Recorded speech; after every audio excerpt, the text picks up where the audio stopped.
Hello. Howdy.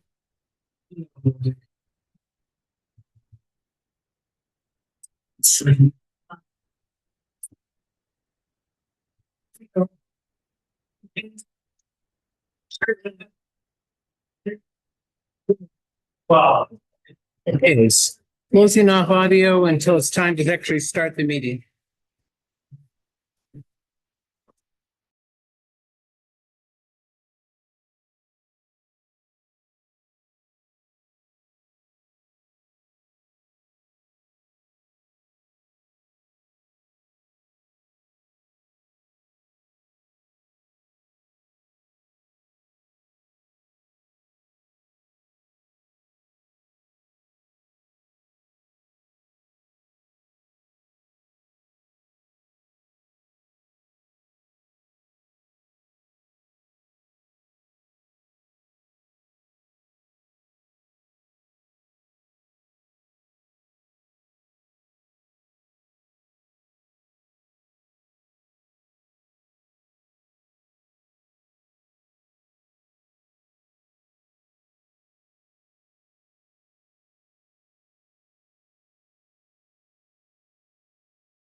Bill, can you hear me?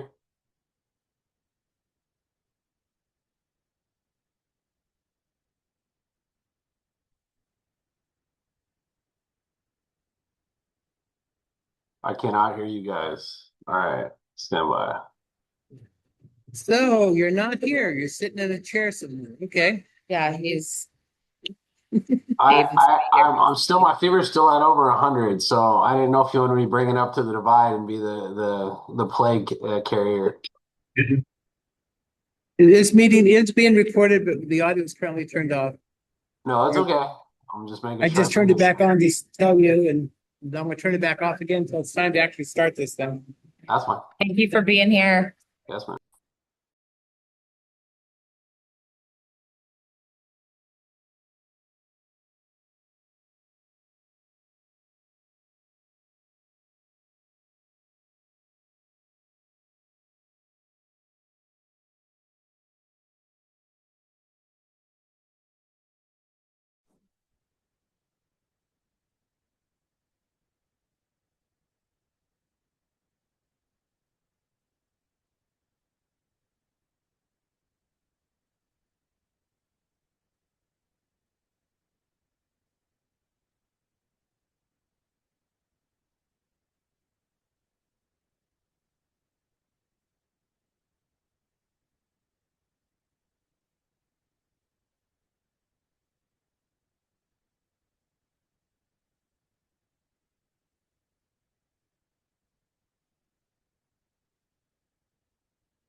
Thank you. Okay, Thank you. and the other, the correspondence? We're about ready to start. What? Yeah. Thank you. What's this one? These are those, Okay, this is for closed session. okay. You need to copy that. Oh, sorry, actually, hang on, give me the closed session items. I'm supposed to. Is this in closed session? Yeah, this you're supposed to have. You give me the, do you have any of the closed session paper? No, I just Okay, have correspondence. You got one of these I'm things? supposed to keep these until, now I do. Okay. All right. Let's see. Okay. Testing, testing. It is 7:01. We are gonna call this meeting of the MFPD Board of Directors, January 22nd, 7 p.m. to order. Shar, will you roll call, please? Here. Here. Present.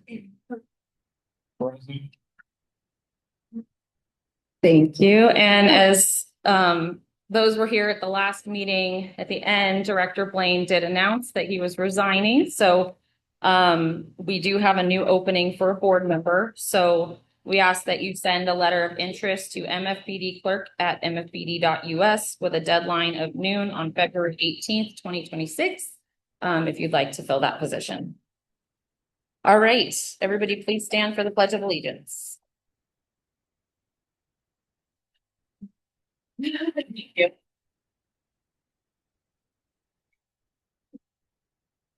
Sure. But I think.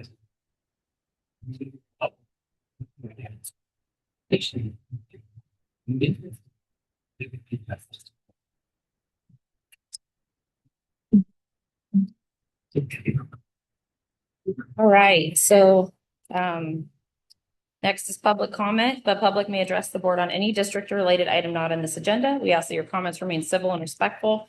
Any lack of decorum will result in the forfeiture of your time. Please limit your comments to no more than 3 minutes in duration. We also have a so there was a correspondence to the board. Has each member read that? Do you have any questions regarding the correspondence?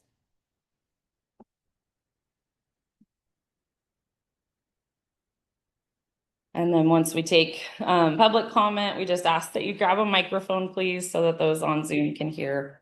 We do have over a handful. Yes, one of those over there. We just you press the button and wait for it to turn the light to turn on. Those ones, it appears they will not go green, but they're still working. So thank you.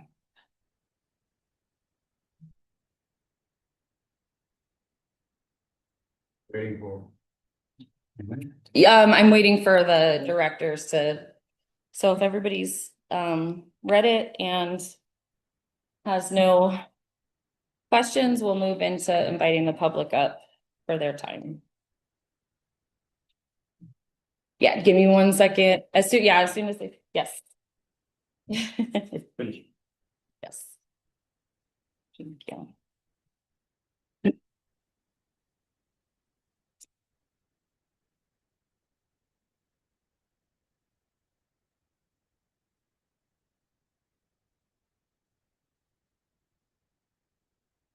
Well, do you have any questions? No question. Brian, do you have any? I'll let you. Nope. All right. So we will go ahead and start with Roger over here. If you could please grab a microphone. Thank you.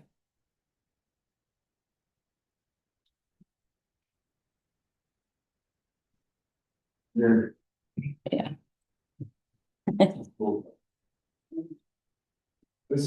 That should work. Yeah. Well, I want to thank the board for holding this meeting, and I understand that's an agenda item that the use of the facilities here. Prepared a statement, which I am going to give to the board. So I'm going to read to you, okay? So my name is Roger Sendor. Some of you don't, but I've been here since 1997. I'm very interested in what this community is fighting for. Should we handle that when we And have this is a Yeah. statement from myself I want to continue.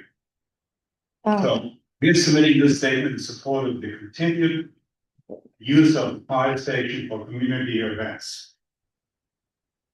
California law explicitly allows the use of public facilities for community purposes.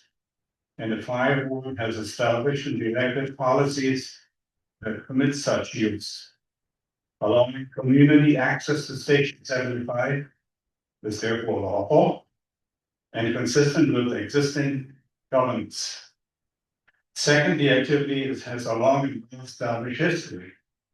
Community use of Station 75 has been allowed for more than 35 years, demonstrating that it's neither any new or experimental, but a practice that has been successfully managed over time. Third, the fire board is an elected body serving the local community and is accountable to the community. Any decision to abolish or significantly restrict this long-standing use should be carefully weighted against the interests and express wishes of the local residents. Again, the local residents in 1997 and have properties in the community. We strongly support the continued use of Station 75 community events. Implemented and properly done, such use poses no adverse effect on the efficiency, readiness, or safety of the fire department. On the contrary, it helps to strengthen trust and engagement between the department and the community it serves. In addition to personal conversations and informal surveys, we have found that other local property owners also support continuing to allow Station 75 to be used for community events. This reflects a shared view that state is not only a vital emergency resource, but an important community asset. okay, Roger. These reasons, the second, urge the fire board to consider our comments and to continue supporting responsible limited use of Fire Station 75 for community activities and its investments of the community. Signed respectfully, Roger and Chloe. Thank you very much. Thank you very much, Roger. Yes, thank you. For the record. Okay, and then additional comments regarding the agenda item. I should have had you read this when we got to that, but I didn't want to stop you in the middle. So any other comments regarding the station use? We will discuss that when we get to the agenda item. Thank you, Lori. I didn't know the word about. I mean, I know I put it in my board meeting letter. There's gonna be a PG&E wildfire safety work center here on February 3rd, 5 to 6:30 p.m. Because there's going to be underground work on Rock Creek Road. And I will just let you guys know when DOT told me that about last night. And I said, you must have a community event to explain things because there's going to be questions about emergency, how they're going to prepare for that. But the answer, the component is will be here and they'll have in case there's a need for an emergency, when they're going to do the closures, what days and hours. So I just want to make sure that the word was out. I don't have a bulletin or something, but Yeah, I can Megan, I'll get that. yes. Perfect. Okay. Perfect. I just want to make sure that I feel assured of how they're going to handle it. Yeah. It's 5 to 7. Yeah, it says 5 to 6:30. But yeah, on February 3rd, which is my daughter's birthday. But I'm gonna be here with you guys. Oh my goodness. It's important. Thank you very much. Do I have any other public comments on the agenda items? Not seeing anything online. Question? Your mic's off. Yeah. Um, right after the recent house fire down in Gravel, photos immediately appeared on social media, and the next day appeared in the Mountain Democrat. They were communicating on the incident. I would like to know that the policy is followed. Can't see how that would be. We sure don't want anyone else to go through what some of us. Command just, yeah. Can't hear you. Can you get a mic? Yeah. Sure, don't go through lots. So what was said from the back was that there was permission provided from the property owner and our PIO team has that. Any other public comment? Hearing none and, oh, sorry. Yes, tell us. I don't.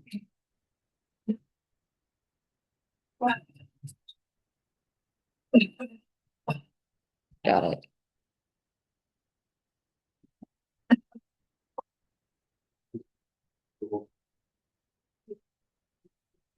I don't know. I didn't think I just done that we have to post it. Okay, so the point of public comment, yes, is to go ahead and express things that you have concerns or thoughts or want to make known, but it is also not a place for back and forth. Same thing with our, in the agenda items, we absolutely want to hear public comment, but it also, once you've spoken, please, we don't want back and forth between community members and things to get out of hand. So I appreciate you sticking to that. We will move on then to adoption of the agenda and approval of consent calendar. So the board may make any necessary additions, deletions, or corrections to the agenda, including moving items to or from the consent calendar, and adopt the agenda and consent calendar with one single vote. Did you want to remove and do them separately? Or Okay, for the expenses, I have several comments. We probably would be best to pull those out of the consent calendar. so So, do expense separate from Yes. minutes? and I have a question for Trent. Does he want to pull 710? I don't know. I think we'll ask that question when we get to it. I think we can go ahead and leave it there. We can say we maybe need to table it. Okay, that's my only comments. We need to separate this. Okay, so we will take votes separately. You had things to go through with the minutes. Okay. Trent, Can then, we do that? yeah, let's go ahead and start at the top.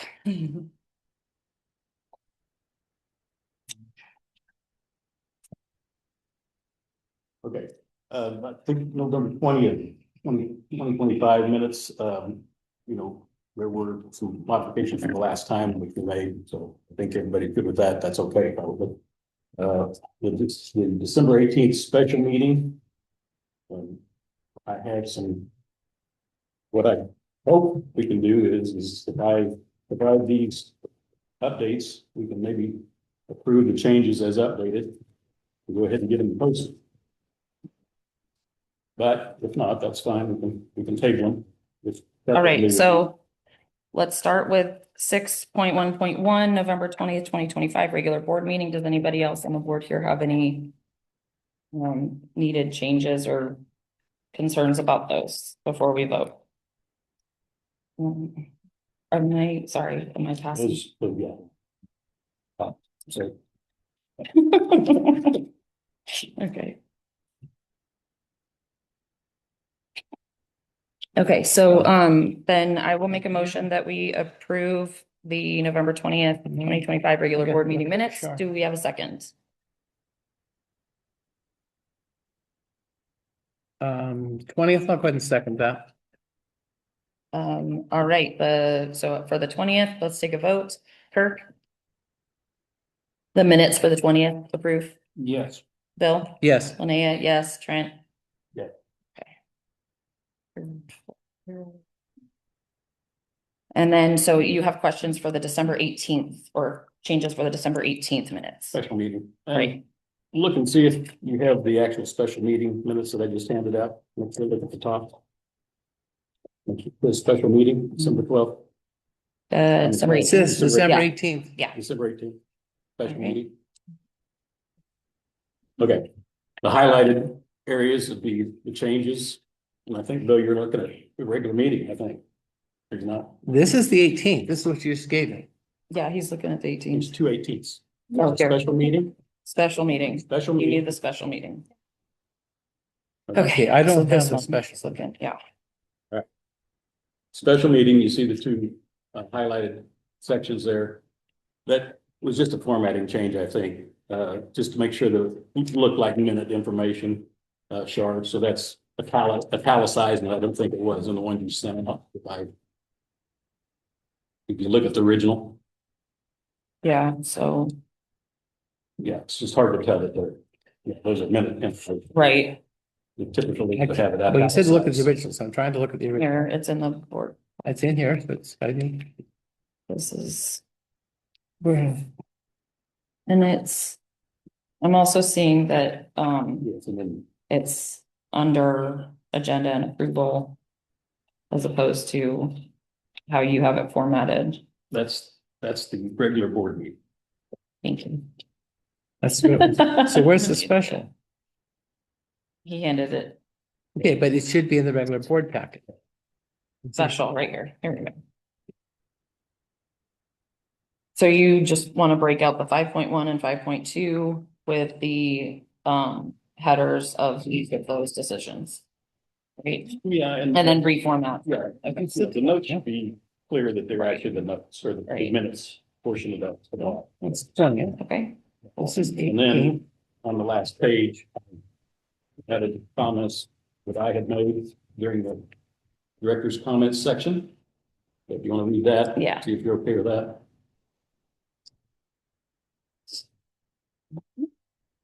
So those are the special meeting changes. so. Once everybody's had a chance to look at those changes, do I have a motion to approve with changes as Brent has provided in yellow?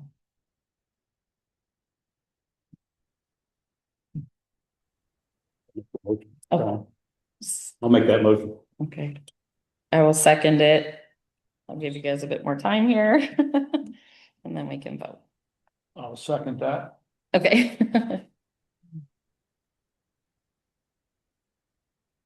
A second. Yeah, so this is only really just a change of formatting. Yeah, moving around words a bit and then adding to the second page, his director comment.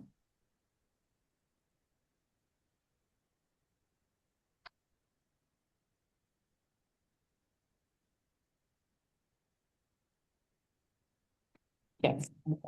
Yeah. Totally. Yeah, well, regular. I did not. have that. Yeah, well, I see that as his director's comment, not that I agree with it, but it's his director's Mhm. comment.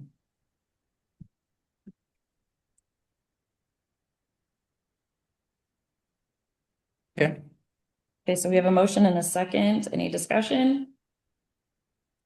Nope. Nope. Let's go ahead and take a vote. Kirk, Yes. Bill, yes, Linnea, yes, and Trent. Yes. All right. We passed down, sorry, Kirk, I think we sent you all the regular board the ones with yellow. stuff we passed all the way down to Yeah. Shar, because we didn't Oh, know there was two yeah, pieces. Sorry, Shar, I think we lost it. Sorry, thank you. Given the number of items he has yellowed here, I think I'd rather push this off so I have a chance to read it, because, Yeah, I mean, we have I'm thinking the same. 3 pages that have a lot of yellow on them. There is a number of changes. So we can take these back, digest and resubmit for the next board meeting. So we will table. All right,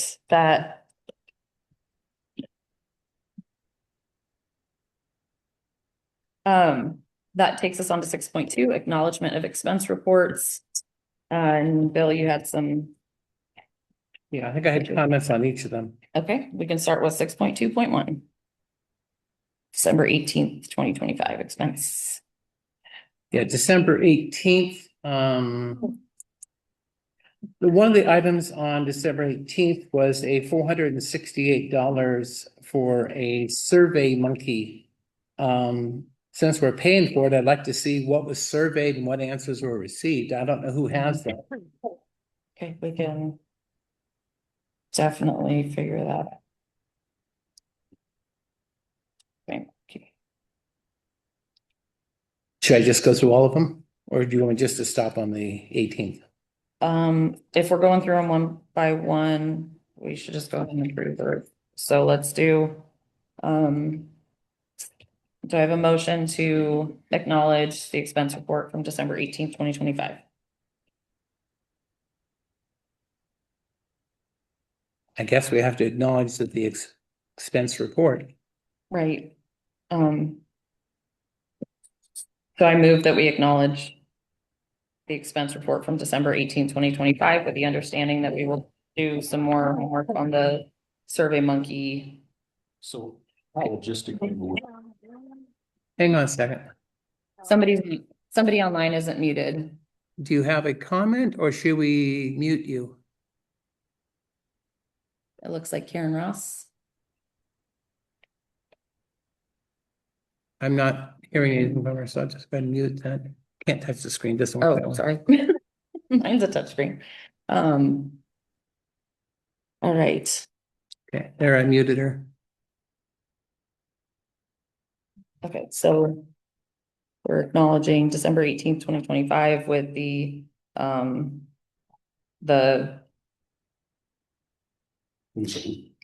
yes, to say, please check out Survey Monkey, let's utilize it. If we're not utilizing it, let's not keep spending money on it. so logistically, how do we get that information? Would that be something that's sent to us then as a follow-on to the meeting? Well, who requested the survey be done? Who has access? Right. And that's what I'm trying to find out. And because I don't know. So I'm saying if we're paying for this, let's find out what was surveyed. And I'm with you. So I will make a request to I will make a request to our PIO group, including our acting chief Bravo, and given response, I will disseminate it to the board. Is that okay?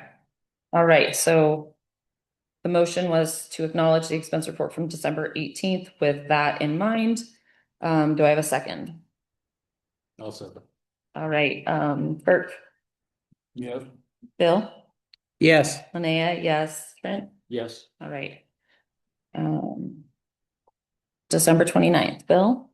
okay, December 29th, I see 6 items that I think might be R&R, but they're not labeled as such.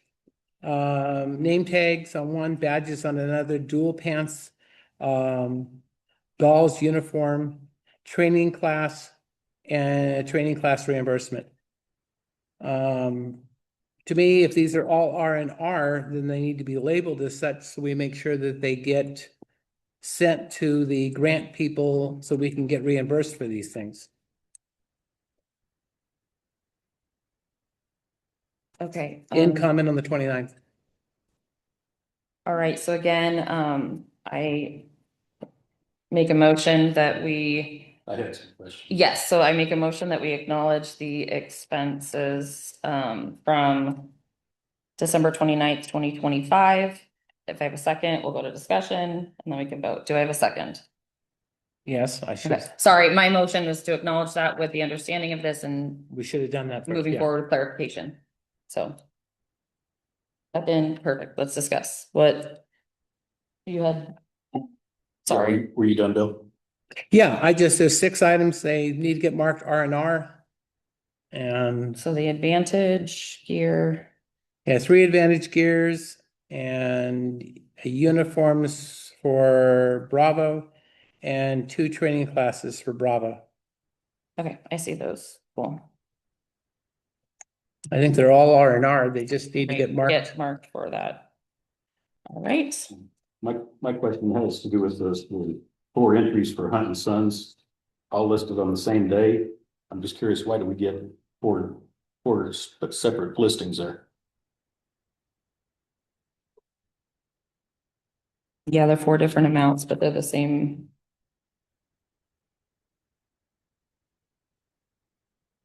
The different invoice numbers, so. Yeah. Yep. Gerard, do you have an answer? Do you happen to know why we got 4, on the same day from Hudson? Because at the invoices. I'm sure they're not the same. So they all show on here, it's showing all on 12/29/2025. So is that they were just all paid on that date? That's the name of the. Oh, No, I'm looking at, she's saying everything on that list has that same date. oh, right, okay, that makes sense, yeah, All right, so we don't know what right. days these were. Yeah. But so there could have been 4 separate times that they brought propane to us. I guess that's what that is, right? Well, it could be propane, it could be fuel, it could be Right, yeah. diesel. Multiple different types of fuel, so. There's one labeled Hunt propane, so I would think that the ones you're talking about that say fuel, So we have fuel seats, hunt fuel, and then bulk fuel and fuel. I'm assuming bulk fuel was delivered here, while fuel would be something purchased maybe in town or something on a card, but $201, I don't think anyone's gonna go, we're not gonna spend that much on fuel for one single vehicle, I wouldn't think. Okay, Maybe we can just, if we can get some idea of those separate deliveries. right. I'm guessing they are based on what we see over here on the right. And that's fine if that's what that is. I just want to make sure we didn't have two, a double dipping possibly of something. Or Well, I don't see the prices as being exactly No. the same, so I don't think No. since we're trying.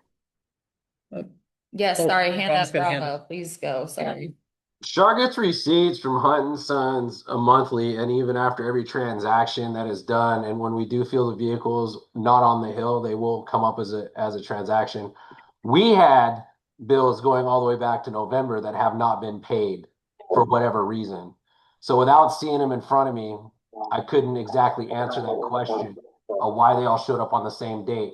But when we tried to order bulk fuel recently, we were kicked out of the system and a no sell because we had outstanding invoices, to which I've discussed with the people that are responsible for paying.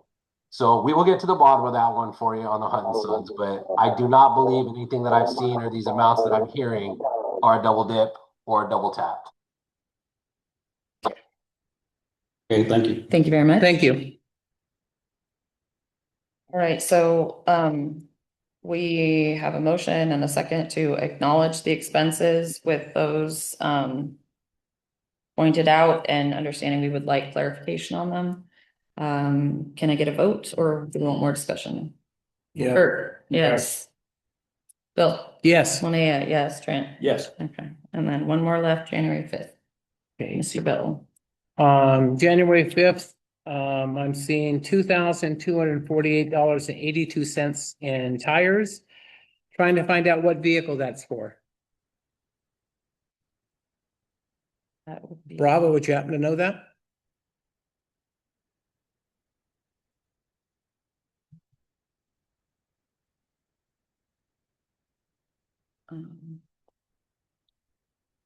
Okay. He's not answering, so I believe if you look over your right shoulder at 675, you'll see brand new shoes on her. Awesome. Great. 675. Thank you very much. Sir. All right, so with that clarification. Do I have a motion to acknowledge January 5th expense? Yeah, we can, generally just do same motion, yeah, okay. So do I have a motion? So I spoke out of turn before. Yes, we have a motion. I'll make the motion that we, Second it, then we discuss. right, so you have questions? Yeah, I just was curious, we have several software license items this one month. Is that an annual charge or do we get this on a more than once a year basis? This is monthly, Streamline Mhm. is monthly. I think most of Microsoft stuff is monthly as well. Right. And given the amounts, that seems pretty. Yeah, I think those seem like monthly for. Yeah, 60 one and twenty-four 15, plus yeah. 60 plus 15. Plus 31.5. Right. Yeah, I think that's all monthly. Okay, and it could be that some of, I don't know, maybe Shar, maybe some of these are ones that didn't get done Might have been. this month. Or- They're monthly, those are Yeah. monthly reoccurring. Yeah, so why would they be different? Why would one month be 124, one month be 60, one month be 15? Several different groups. And it depends on what license, so, And some is only access to being able to use Outlook via your phone. Other things are being able to have access to the whole Office suite, which would be Word, Excel. I guess it's what PowerPoint access. we have the Microsoft for the emailing for 365, so these are all, So you think they're totally different yeah, programs? yeah. Right. I think we had some around one initial amount and then another group that got added for one type, and then another type or one thing was done first and then another group was added. Yeah. I mean, we could probably look into it. Or we could get them to combine it, but yeah. All right, so with that clarification and the tires motion seconds, are we ready to go to vote? Yep. Bert, Yes. Bill, Yes, Linnea, yes, Trent? Yes. Thank you. All right, we have completed the consent calendar. Woo-hoo.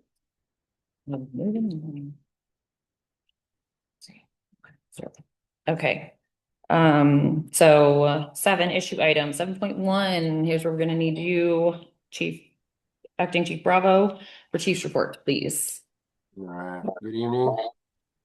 I'd like to begin by apologizing for not being able to attend this meeting in person. Woke up this morning with a fever and felt it best not to become the patient zero on the divide and risk spreading it. Whatever this is. You guys hear me all right? yes. All right. Last board meeting, I was asked to include a statement regarding the district's current financial situation as it relates to our budget. Hold on. Something's getting backfed. Try it again. Can you try it again? All right. At the last board meeting, I was asked to include a statement regarding the district's current financial situation as it relates to our budget. Unfortunately, I was unable to attend the financial budget study session due to the gravel incident the night prior. Fortunately, Bill was able to attend and provided me with a synopsis. But as a result, when we reach agenda item 9.2 this evening, I will defer to him for that discussion. I hope that suffices for Mr. Williams.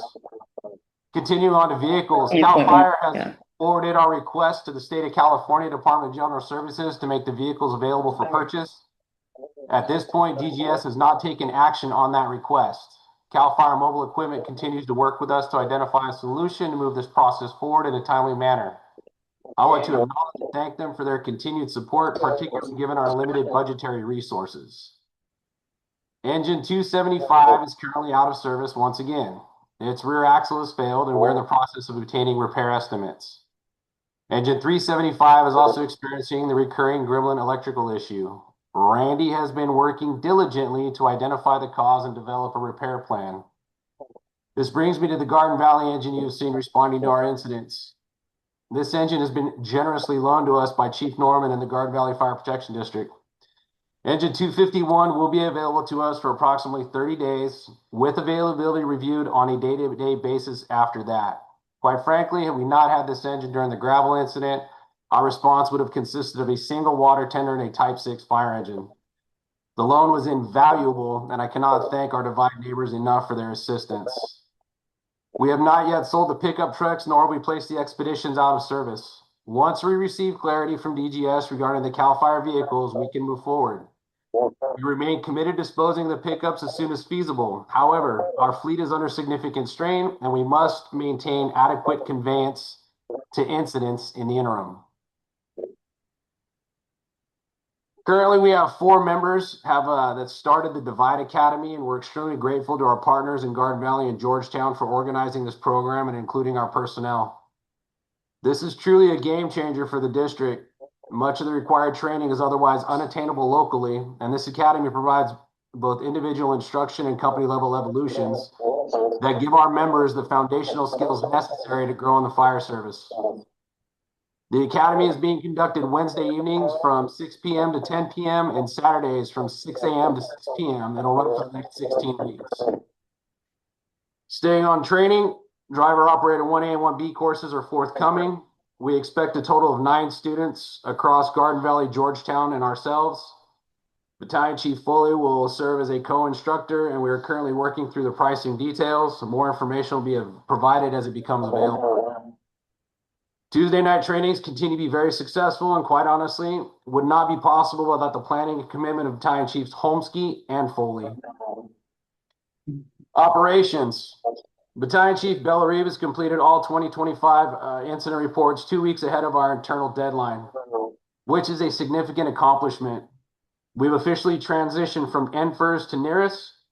While there is a learning curve, the system is generally more user-friendly, particularly with the elimination of the number codes many of us have memorized over the years.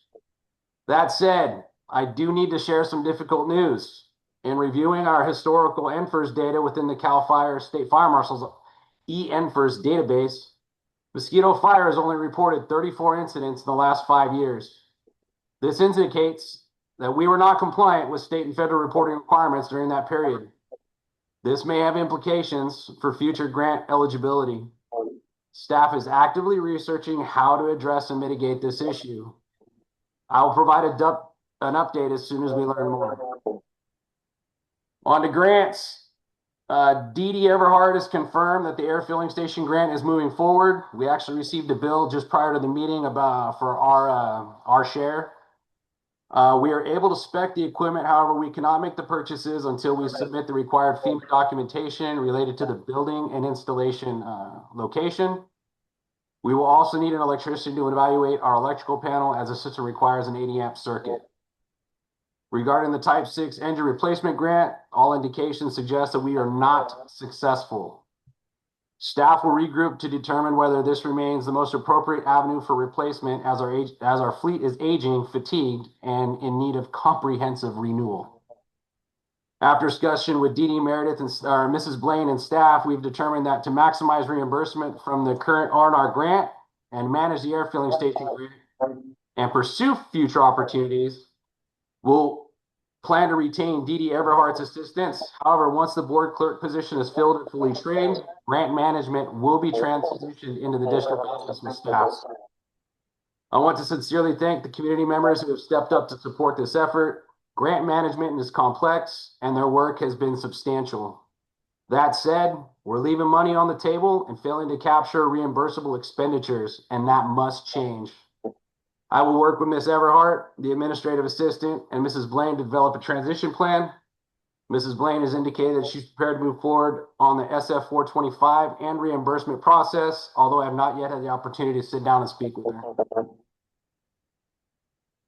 We had a structure fire on Gravel Road on January 14th. It was in the 2200 block. Our crews arrived on scene approximately 8 minutes after dispatch to find a 2,200 square foot house, 2-story residential structure, fully involved. The cause of the fire remains undetermined, and the property has since been released back to the property owner. The structure was occupied at the time of the incident. I would like to personally thank the following agencies and personnel for their immediate response and assistance: El Dorado County Fire Engine 25 and Medic 25, Garden Valley Chief Wes Norman and Water Tender 251, Cal Fire Engine 2772 out of Garden Valley, the Camino Emergency Command Center, the El Dorado County Sheriff's Office, and our outstanding support group members. Chief Bellarive and I were blown away at the response from our support group. Never in my career in the fire service have I seen anything like it. My hat's off to you all. This incident highlights just how rural our district is and how long it can take to get personnel and equipment to a fire. It also underscores the critical importance of volunteerism. With approximately 2,000 residents in our district, we need community involvement to maintain an effective emergency response. If you have an interest in serving we absolutely have a place for you and encourage you to come talk with us. I have one more thing to add. Pardon me. On the public information and community outreach, since the creation of the public information officer position, the district has made significant progress in improving communication, transparency, and community engagement. Efforts to date have focused on establishing consistent messaging, improving public-facing information, and increasing visibility of district operations and needs. In addition, the PIO will be actively collaborating with the Garden Valley Fire Protection District Public Information Officer in coordination to ensure mosquito personnel and activities are included in social media posts and shared communications. These efforts are intended to strengthen public trust, improve awareness of district challenges and capabilities, and supported long-term goals related to recruitment, retention, and community involvement. And I would just like to say one thing to the public comment earlier, because I feel it's necessary.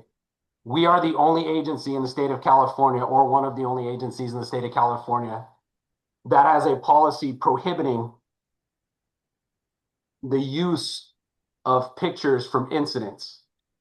I spoke with my partners at CAL FIRE, my S203 instructor, which I am certified, which is a public information officer, and nothing that was posted was disparaging, harmful to the district, nor brought shame on anyone. Furthermore, permission was granted by the homeowner, granted after the fact, to use any and all images that we take that night.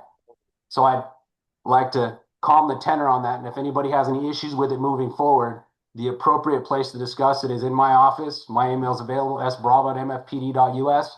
My phone number is 530-983-7550. With that, that ends my report.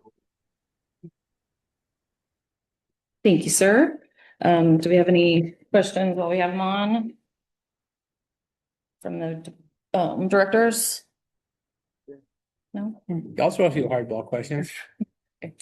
Do we have any estimation yet on when we can get a person in to deal with the electrical necessities in order to get the compressor grant moving forward? I do not have that timeline.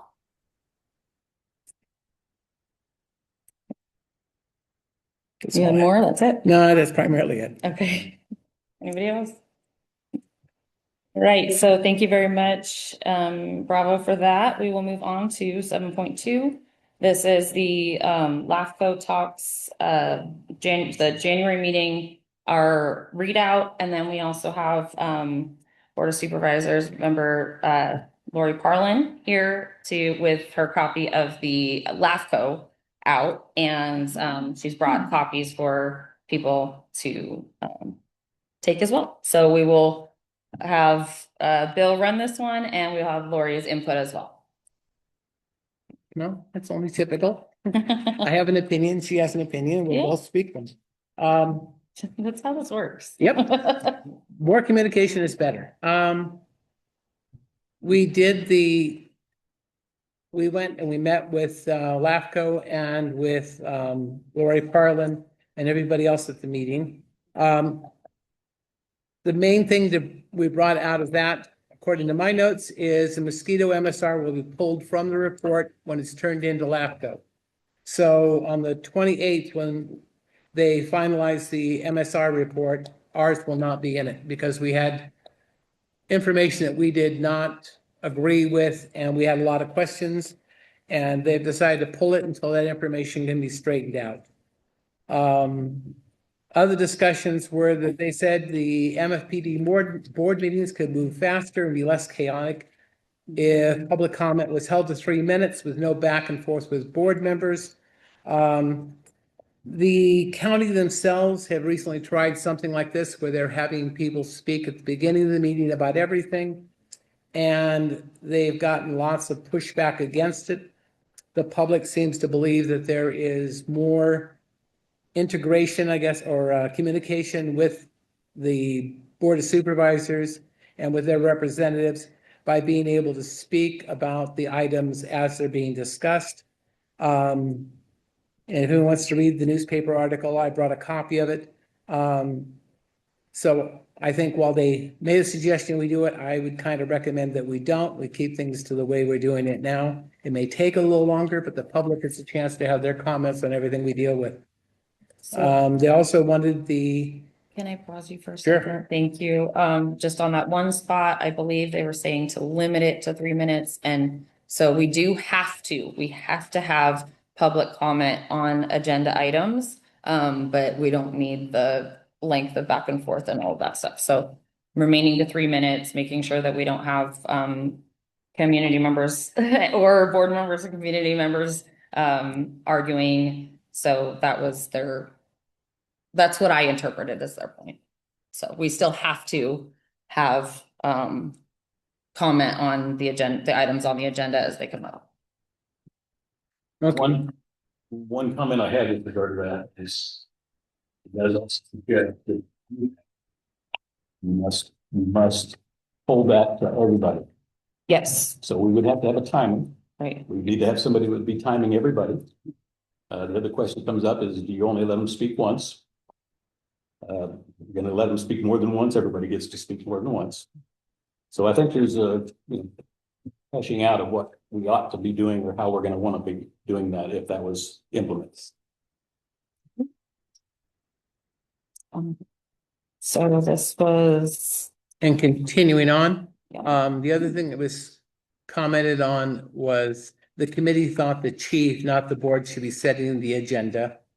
Apparently in other places like Garden Valley County and LAFCO, staff, not the board, sets the agenda. I told him that per policy in mosquito, there's at least 4 different policies that point out that the board itself handles the agenda. I mean, while we'll speak with the chief about items, we don't have him control what the board talks about. And again, that's something else that will need to get discussed as we go forward in time. And that's, Sticking on that one. Sorry. hey, they can Again. stick all they want, but if the chief only brings us a blank sheet of paper, I got no problem adding my 3 pages to it. Right, so again, but when I was listening to Wes talk about what they do in Garden Valley, they had their board president there and their board president was saying, if it's, Wes was saying, if it's getting to 1 hour, my board president's tapping his watch and it comes that way and I've seen it and I've heard about this from our, from Sierra, from E-Reg from Sierra. I've talked about this with the district legal and I'm totally losing my train of thought. I apologize. Where was I? Agenda. Yes, so sorry. They said that everywhere they've ever understood how these other organizations do it is that the chief or CEO, the chief acts as the CEO in that regard, would say, hey, these are the things that we need to address on the agenda, build an outline, meet with the chair of the board. And that's where in director's comments, you see on other boards, that's where they would say, hey, I'd like to see this item on the next agenda, or I'd like to see this on the next agenda. And so that would be a decision made between the, in concert, the chief with the chair. And so that's what I've come to understand. And I think it's very beneficial. I think it's very valuable to have the person who has their finger on the pulse be the one creating that outline. That's very, very helpful. But again, as there is discretion as the chair to say, hey, this is not the time to talk about this or whatever, but out of respect for one another, I would be doing that with our chief. So that's how I understood every contact I've had outside of here, that they suggest it goes. So, and that's what I was understanding from Wes and from the LAFCO meeting. So are you suggesting an action? I do also want, so that was built, are you through with that readout? Yeah, I through with mine Okay. and I've been reading theirs and it doesn't look like it's too different. Right. At least. So Lori, did you have anything else you wanted to touch on or, oh, and I'm so sorry while you're saying, I did want to make the point that, LAFCO made a massive concession when they pulled our portion of the targeted NMSR. They didn't have to do that. They really didn't have to, but because we are coming to the table and saying, hey, how can we collaborate? How can we work together? They wanted to show a good faith effort as well and say, hey, we see that you don't agree with these. We see that there are issues. We see that things need to be readdressed. Maybe we need to do a more in-depth study. But because of that, they've agreed to pull it. And that's, you know, that's pretty big in my book. So. No, I just wanted to, well, I apologize, the intention was to get these, meeting, I'm calling notes from the meeting, everybody. Notes, I didn't think like, that's going to happen, we get stuff like, hard, but yeah, well, basically, I don't think it's a lot different there. I think the conversation is more about, there's just general ways to structure agendas and typical ways to conduct meetings, and that, you know, we're trying to help you guys get to that point that the meeting runs smoothly, everybody understands there's consistency, and it's hard to make meetings, I know that, but these are thoughtful changes that will help things go better, make sure everybody's on the same page. So they're just suggestions, something you guys as a board are going to have to work out with your chief, because that's your staff. And so, but I've already seen, you know, a lot of effort in structure and consistent. So I appreciate that. As a support, and it's letting you how you really is trying to be helpful. And, you can do it.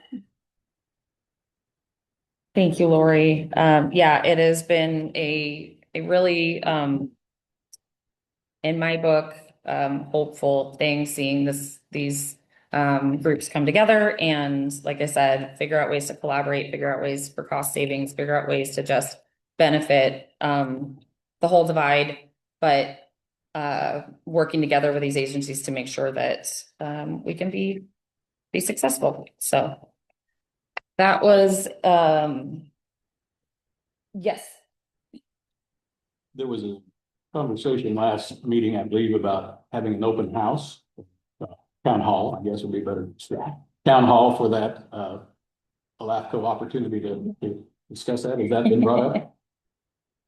But I think it's mentioned the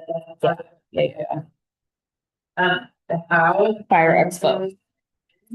is going to be what everybody's kind of got research. You don't want to put it definitely inside of it, but that's really important. So thank you for bringing that up.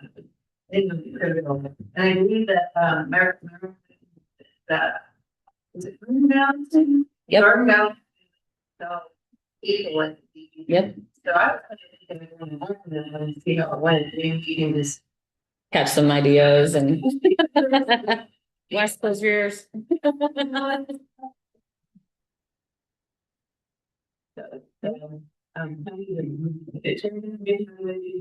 somebody does that, way off. So yeah.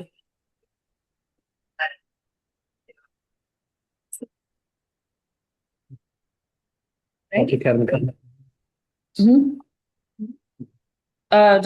Do we have any public comment regarding LAFCO? Yes, Meredith? So an email was sent to Trent and I met with our command here in office. An email was sent to the chair of Garden Valley's board. They responded back saying that they wanted to talk more at the January 8th meeting. And at that meeting, they said they would respond back to us and we can figure out moving that forward. The chair of their board is trying to figure out someone who has the time and willingness to be able to share with us. Yeah. I think Bravo had a comment. Yes, Bravo, your hand's up. No. No, it's not. We call you when it's not up, but I don't call you when it is up. Okay, thank you. Anyone else on this? Yeah, can I make a comment? I don't know how to put my hand up. This is Diane Oh. Brady. Yes, hi, Diane. Hi. I appreciate the write-up on the LAFCO information. That was very helpful. And if anyone else like Lori Parlin or someone from LAFCO or the county has done a write-up, I hope I could get a copy of that maybe from Shar later. I agree with the part they said about the recommendation about public comment should be 3 minutes, limited. Each person is limited for 3 minutes, but that's per topic, not just once for the whole day, right? Which makes perfect sense. What I feel like might not make sense is if only the staff people write the agenda for the board meeting as opposed to the board members. Not anything against current staff people, but just hypothetically, if a board wanted to make a policy that a staff person, either command or whoever, is not in agreement with, and they just decide to never put that on the agenda so it never comes up, and take that power away from the board to set policy, which is the board's purview, then that would be a problem. Of course, the board should listen to command staff or admin staff when they want to add something to the agenda, but I still believe that the board needs to have the final say on the agenda with input from staff people, command staff, whoever. But the board needs the final say on what they discuss and what the board policies are, because that is their job, is governance and policies. That ends my comment. Thank you. Thank you, Diane. And I do want to clarify that this would be the idea of this would be the command staff, so the chief working in conjunction with the chair. So the board would still be bringing items that we want to bring, and it would just give the initial outline started by what the command staff sees that they need to have on there, and then the board would go ahead and the board chair and others would, as stuff is sent in, would go ahead and fill in the rest of that. So I have my hand up now. yeah, sorry, please go ahead, Scott. I wanna make something clear. The point of this LAFCO meeting and the 2x2 and everything else going forward with Garden Valley was not about how to run our board meetings. It is not how we're gonna do our agendas. It's not how we're gonna do our policies. It was a point that was brought up during the meeting about how many hands basically are in places they shouldn't be. That being said, our focus right now in this group and Supervisor Parlin's limited time, Shiva's limited time, and Sue's limited time is to figure out how we're going to survive moving forward in either collaboration or on our own. Not how we're going to run our meetings, not how we're going to do public comment, not how we're going to do agendas. I'm not asking for more work, but I am asking to keep these doors open, and that's what really we should be discussing in these LAFCO meetings. End of comment. Thank you, sir. All right. So that was, anybody else have comment regarding LAFCO? Well, I would just suggest that I don't see the description of having that activity be led by the chief is any different, or it creates anything different than what we have in policy. It's a joint effort. Fire chief can make inputs on the agenda. We would still be able to put in, just like we do now, requested agenda items, and you go over them and finalize the agenda. That's what's happened now. So yeah, this isn't, like you said, this isn't the decision issue here. The point of this agenda item was LAFCO out. So I appreciate that. And at some point, if we are going to change our policy, that needs to be checked and decided as a board. So that is a future point. Right now, we will move on from 7.2 to 7.3.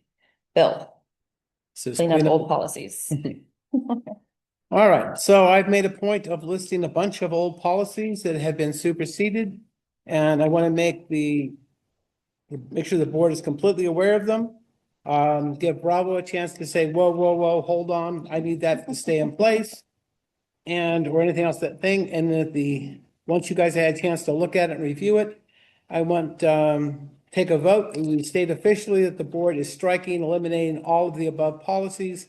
And there's 4 pages of it here. So take a minute to look through it before we slam the gavel. So these are all superseding policies. Those are all superseded, and on the right hand says where what they're is superseded. Okay. Yeah, that if it's just like the mission statement was rewritten, I just put the word yes. But if it's actual specific policy that is superseded, I've listed it on the right hand. There it is. Awesome. open for discussion, and I'll vote for that. Let's go ahead and, Should be in the board packet.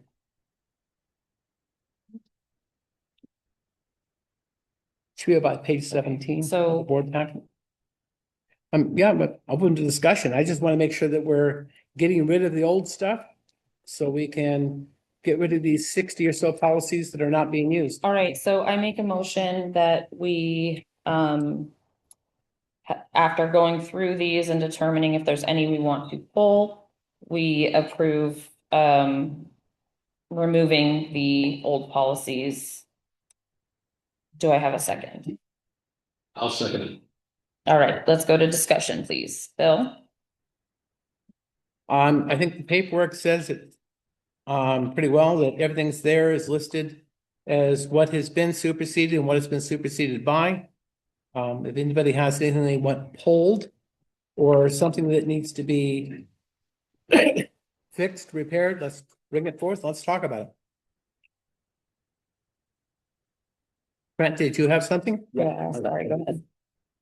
Trent.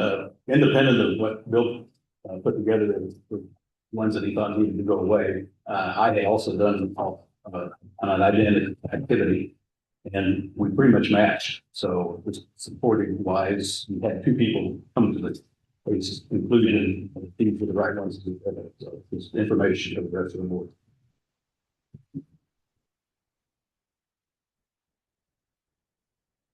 All right.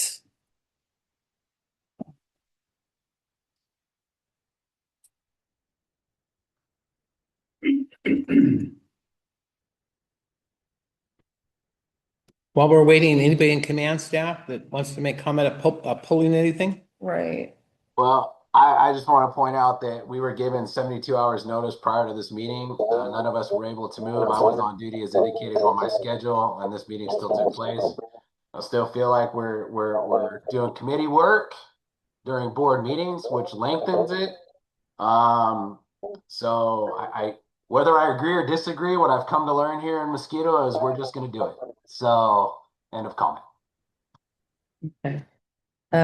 So the recommendation by Director Unicamp is, or sorry, my motion is that we approve of getting rid of. But so is there anything there, Bravo, that you have a concern for specifically, or any other command staff wanting pulled before we go to checking for approval?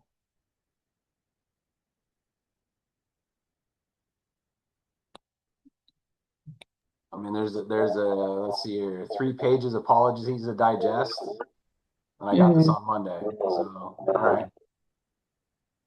My recommendation is we have a meeting with whoever the committee is going to be and go through this. Otherwise, board has 0 staff input and making the decision blind. I have a hard time understanding. Yeah, So it, what I heard is that, I can the, clarify. oh, yes, sorry, please do. I can absolutely clarify. What I said was, we're doing committee work in the meeting. We weren't able to attend the meeting. There were no alternate dates given. We were told by Mr. Williams, we're having the meeting with or without you. And whether, I mean, I've got 3 pages of policies that are going out that are supposedly, indicated replaced by other policies. So you have 0 staff input, and you're going by whatever Mr. Williams and Mr. Unicamp are putting forth. So if staff input was wanted, I would have expected more than we're having it on this date, deal with it. So So this is another place that we've gotten input from, both, Sierra and our, district council, and as well as other agencies. The, recommendation and, I guess commonplace amongst these other groups is that, the way it should go is that board is saying, okay, we need to go through these policies every 2 years. We're going to set up a schedule for that. The command staff would then go, okay, do we need to make any changes? Is there anything that is not currently is there new law or anything that needs to be changed? They would recommend their changes to the committee. The committee would not consist of command staff because their recommendation would go to committee, and then the committee would review, determine if there need to be any changes on the board side, and then we would bring it to meeting. That is what I've gotten multiple recommendations for over the last week. Okay, comment. One, I sent this to you more than a week ago, probably closer to 2. The policies that have already been superseded by other policies, which is what's listed primarily on the first 2 pages. On the other hand, there is stuff beginning in the middle of page 3 with 4-01 that I had merely stated that this is operations and really not part of the board's prerogative. If you'd prefer, we could just eliminate down through 308, which is the stuff that we have written other policies about. And everything from 4-01 on that I've labeled as operations. Punt till next month, so you have more time to look at it and go through it. Would that be more acceptable? Bill, I think that's more than fair. If my whole thing is if you have a policy that has replaced it, then that is a no-brainer. But this is a lot of information to digest at once. Right.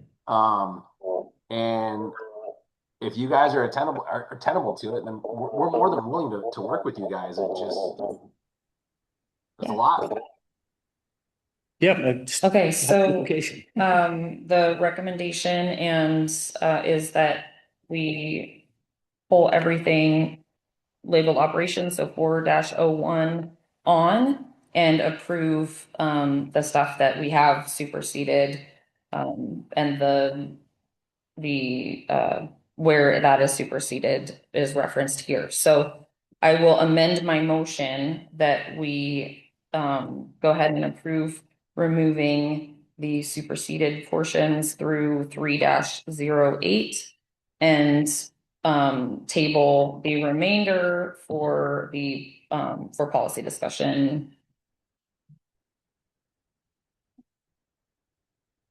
Do I have a second? I'll second. All right, any more discussion? Hearing none, let's go ahead and take a vote. Kurt? Yes. Bill? Yes. Linnea, yes. Trent? Yes. Perfect. Thank you very much. So we are getting rid of here down and Regarding the policy. Opposite.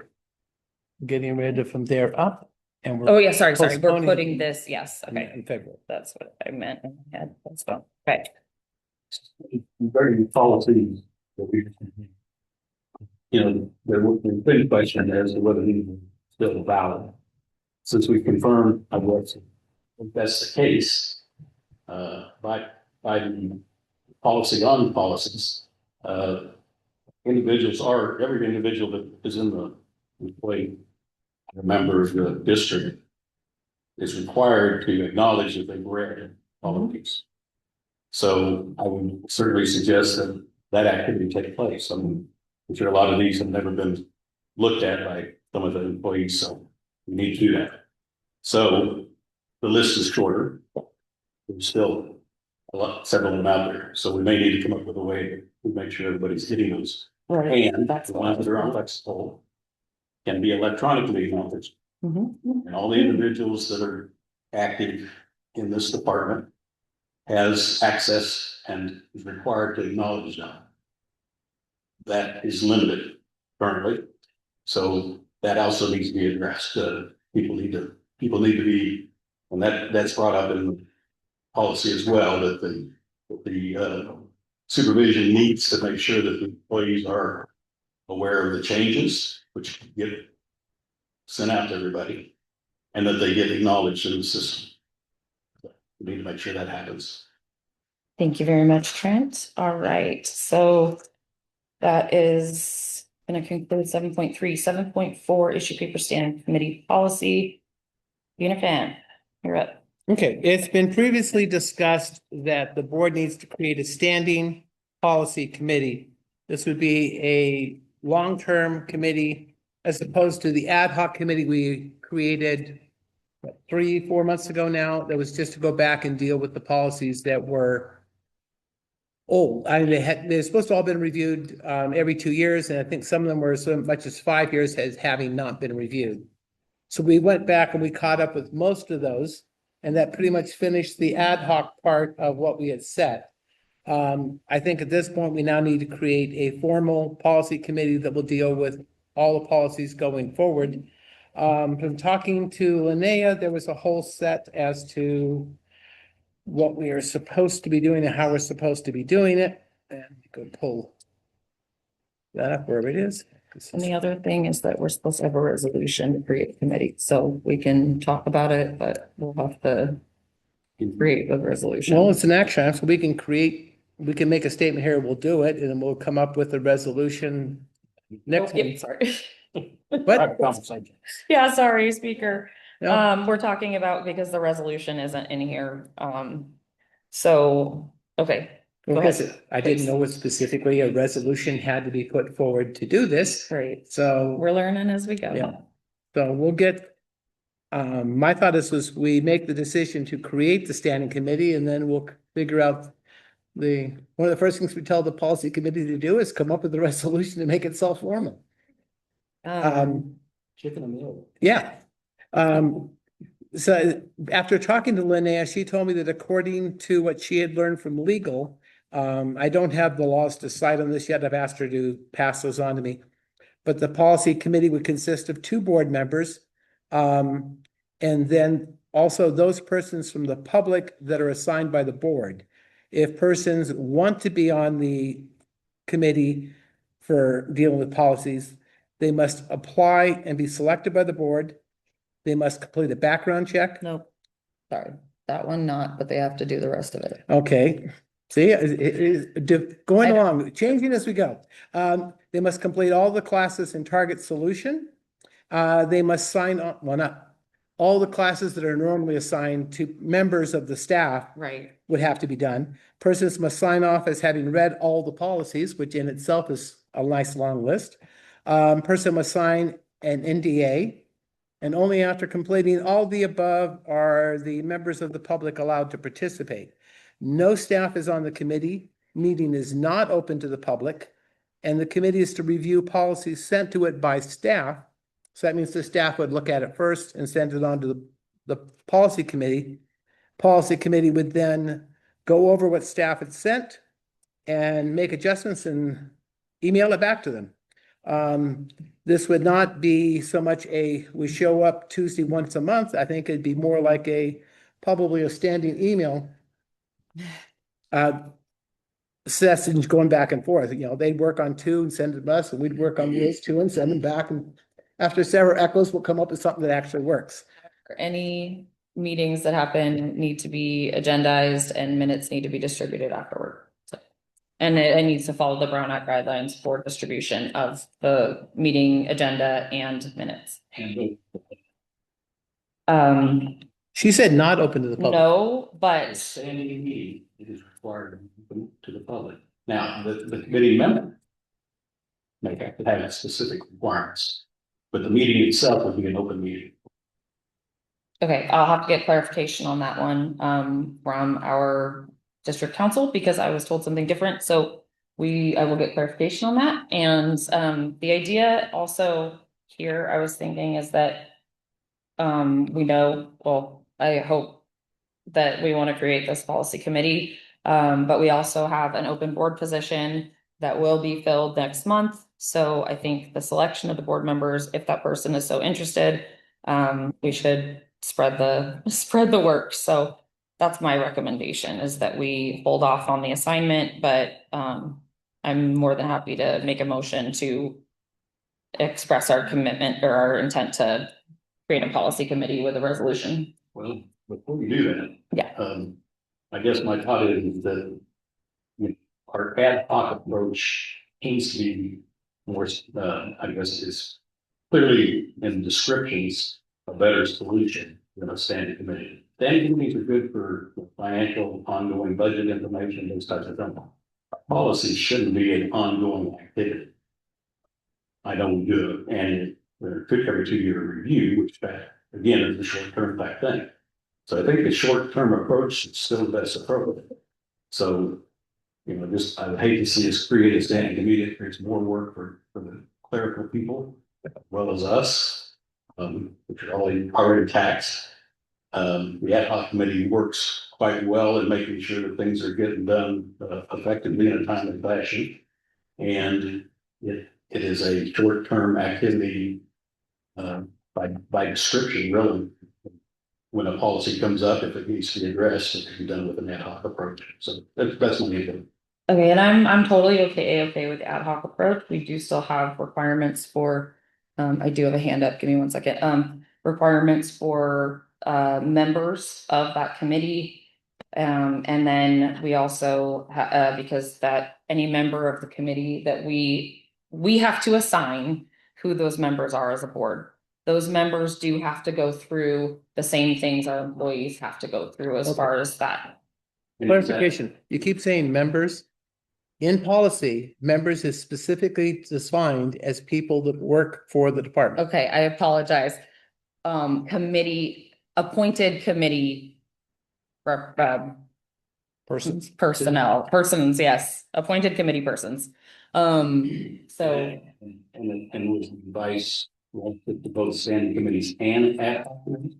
yeah, because we can run into liabilities with committees happening and meetings happening here in our district and any sexual harassment or those kind of different things, that becomes a liability for us. So it is a non-negotiable in that regard, but we can determine how we want to move forward. But if we do ad hoc, the other thing, like I was saying, was expressed to us is that the process should be, hey, these are the policies we're looking to review. Command staff would then go and do what they need to do to it, and then it would go to committee. Okay, so yeah. Make a motion on this time. But given that this is a good bit of information, needs to be thought through, I think. Yeah. Take it. Yeah.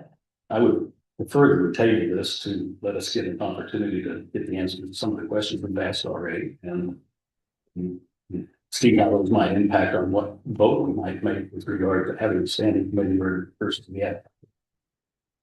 Okay, I would be okay with that as long as in the interim, we come up with the, something that describes the scope of the ad hoc committee and then, commitment from members or who those assigned members are and that they will do the stuff. Okay, we also still have a hand up. Yes, sorry, go ahead, Bravo. I apologize. So a standing committee is a permanent committee established to oversee a specific ongoing function and responsibilities within an organization, such as finance, governance, i.e. policy, or fundraising. These committees have defined roles and continue their work over time. Ad hoc, on the other hand, is a temporary group formed to address a specific issue or task. Apologies, Bravo. Your connection, it's probably ours on our end, but we're just getting bits and pieces. Got plenty of bandwidth on my side. I'm on. You hear me? If you can try it again, please. So standing committees is the permanent committee established to oversee a specific ongoing function or responsibility within an organization, such as finance, governance, or fundraising. I would say policy is governance. These committees have defined roles and continue their work over time. Ad hocs are temporary groups formed to address specific issues or tasks, such as organizing an event or conducting a one-time project. Once the task is complete, the ad hoc disbands. I agree with legal counsel and ERIC about, we're going to talk about policy and governance, it needs to be a standing committee.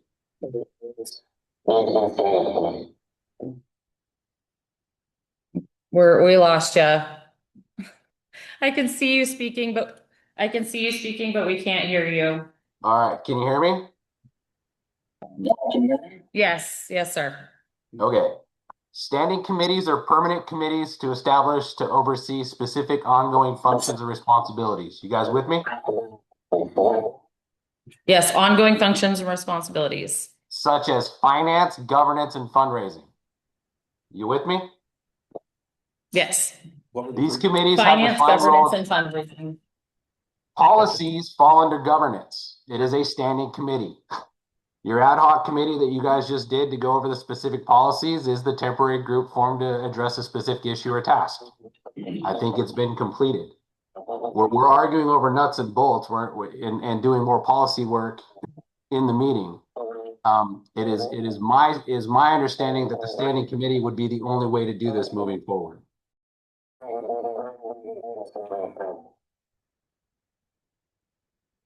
Okay, so I will get written clarification for the board going into next meeting. We will, if it's all right with everybody here, we will hold off on the formation of that or the official decision until the next meeting when we have the legal side of things as well as what our intention is going forward. And then the new board member will be around then to be able to be assigned and participate. So is that okay with everyone? Well, my only issue with that is we already have 2 pages of policies currently that have not been dealt with, that are either approaching the time or have exceeded the 2-year time. Some of these dating clear back to 2019. So at some point, we got to move forward with this. If pushing it a month, probably not a big deal, but I don't want to see it get pushed a second time. So I think that it's very important that I guess we for now pass this information to staff, because staff is going to have to look at this all and bring suggestions forward to us. So I guess I will forward this list on to them. They'll review. What, when you say forward list, These are the not superseded or changed or, okay. yeah, so. So, okay, so this is the list of the ones that are made out there in the system. Yeah, they're in the old system, or they're in Lexipol, and they're more than 2 years since they were last reviewed. All right, so no action, except we will make sure that this is on Feb and we have supporting docs. Yeah, I think that'd be good to. Yeah. send to the board members. Absolutely. I thought I was gonna get a recap email from the attorney and I will still You work on want, that, but he can keep that if he wants. you want this one? There you go. All right. And then going back to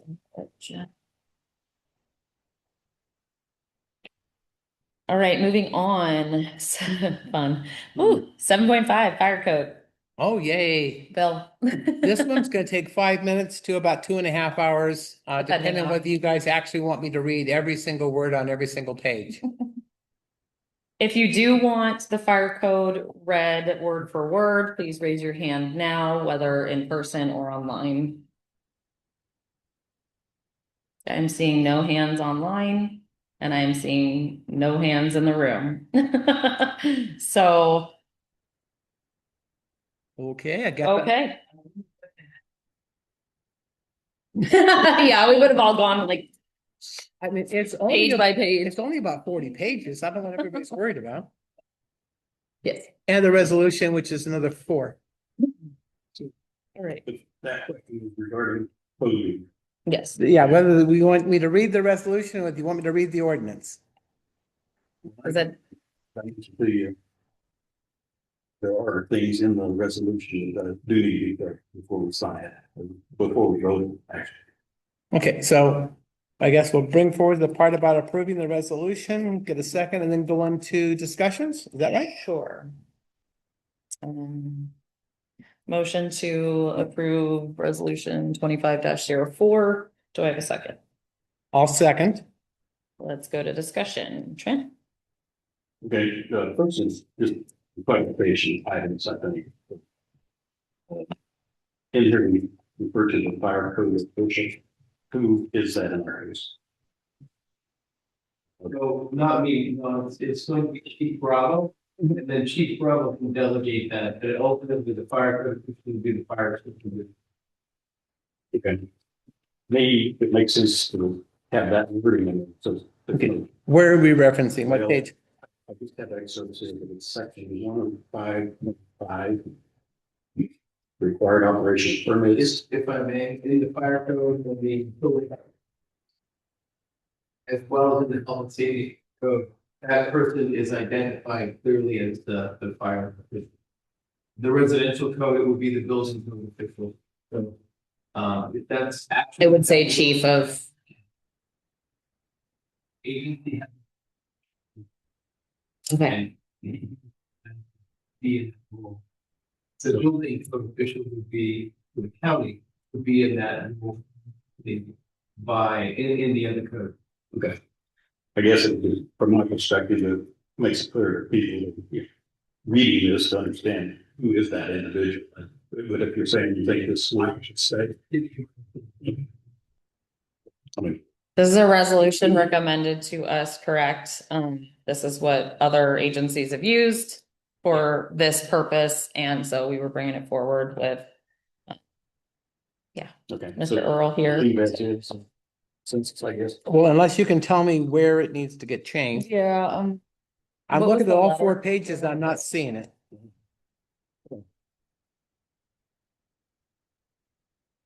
required operational permits. That sounds like it's ordinance. Oh. Oh, right. Those are not the resolution. Yeah, Okay. that's all an ordinance. Yep, no, we're good. Addressing Okay, So in the resolution, does anybody have any changes or corrections?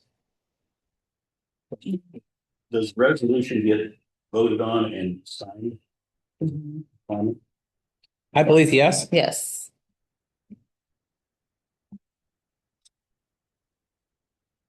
I don't recall seeing anything in correction wise identified there, so. Okay. Any comments online? Yeah, any other comments on this resolution? Okay, so this agenda item needed 2 actions. One was to either read the fire code or not, depending on the group, and then also to approve the resolution, adopt the resolution. Number 2 is take vote on resolution. Number 3 is take vote on ordinance. Right, okay, so my motion was to adopt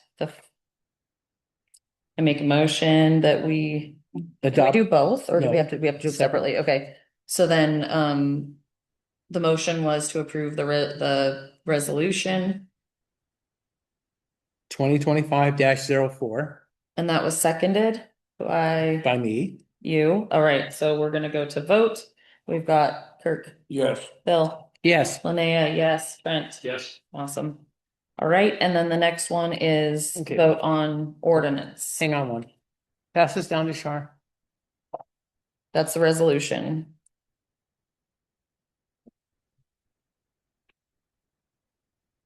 Anything different? Well, it doesn't have the big word draft written across the front. Ordinance. Okay, so do I have a motion to approve the ordinance 2025-01? I think that discussion before that, then. Yeah, so we make a motion, second it, because that brings it to the table, and then we get discussion. Sorry, we're learning this, so I will make the motion. Do I have a second? I'll second. All right, so discussion. Okay, so going back to the item. Ordinance. 105.5, fire code. Okay, 105.5. Let's go find it. It's only 27 pages to go through. 105 point what? 5. 105.5. Okay, the fire code official, so it's on page 2. Do you have a copy of all this?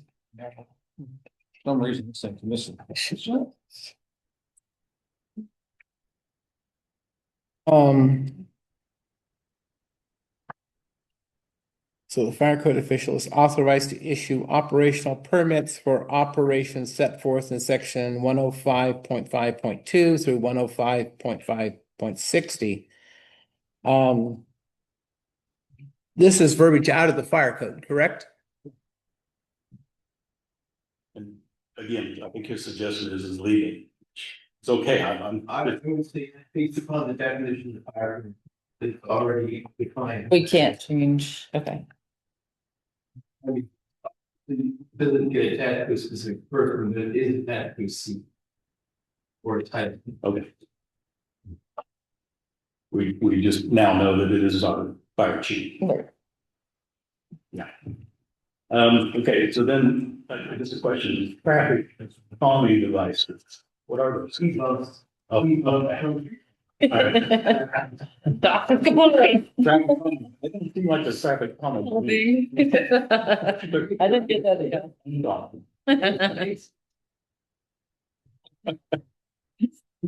You all can tell you weren't at gravel road fire. We had Oh, yeah. big old dust. clouds. Calming, yes. Calming. Section 1.5.1. Okay, 5.1, a schedule of fees adopted by the district board of directors for plan review, inspections, and insurance of permits. Issuance of permits by district may be found in the most current district fee schedule. And we don't have one of those. That's, yeah, No.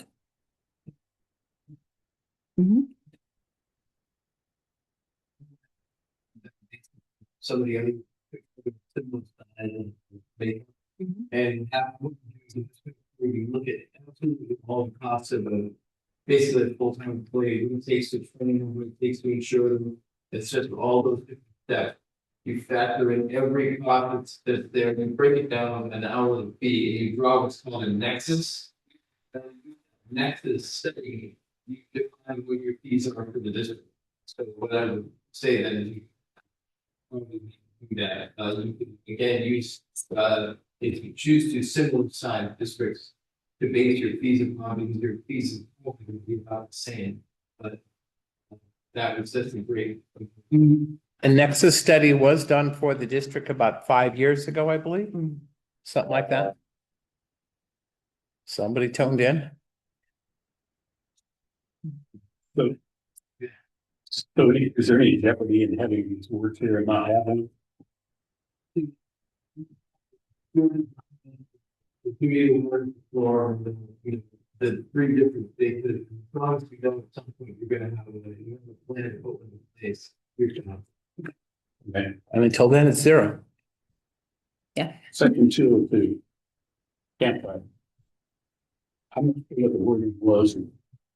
It's this, I always has been, but the statement is a fire which is used for cooking, personal warmth, lighting, or aesthetic purposes. I know that there's a requirement to not restrict people from having a campfire for the purpose of cooking. Does this suggest that can't be limited for any of these reasons, or is that totally out of context? So in the county as a whole, there is a significant number of fires that have started on other people's property by people that don't even have permission to do it. This is an attempt to define something in order to make that more difficult, and there will be ordinances coming out countywide, I believe, that will help that. This is important for that. This is up to your fire code official, basically, how they would choose to enforce this, or if they would use it for that sort of thing. I don't think anyone is ever going to tell anyone that they can't put something. My concern is that some of them might argue that this is now something that can't be restricted, that the fire chief may come to them and say, you've got to put this fire out, we've got a warning situation right now, and they might say, it says right here that I can continue to have that fire because. I'm sorry, we looking at the same area. Well, that's a good question. Definition of section 202.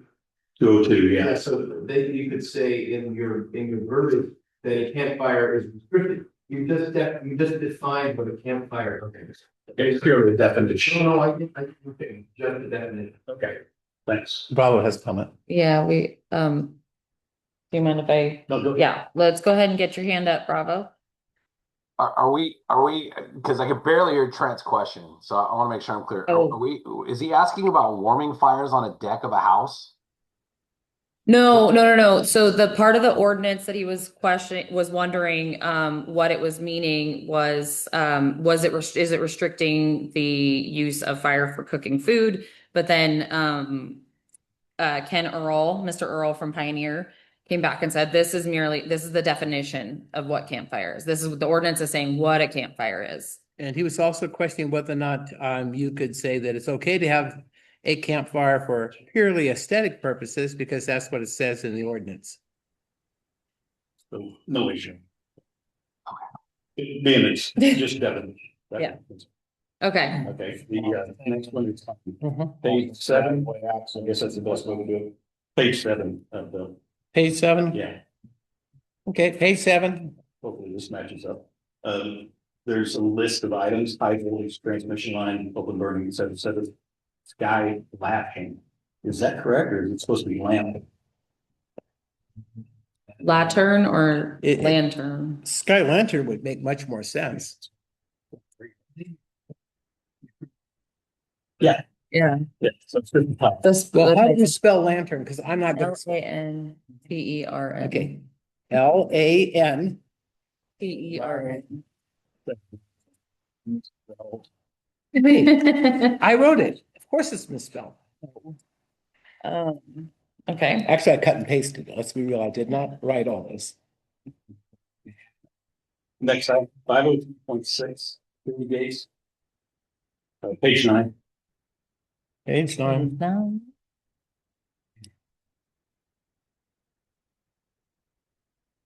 Okay, the first sentence says that we will comply with the district gate standard. I'm just curious when we have that. I guess it's the same kind of question we have with regard to fees. The county does before I know mosquito hazards in the past, I don't know if we've ever taken them out. There was a fire prevention officer that did a county-wide standard, and the standards have been used by the districts. Basically, what it says is that there are certain ways that we can get in, including oxygen, in brand new gates that are automatic.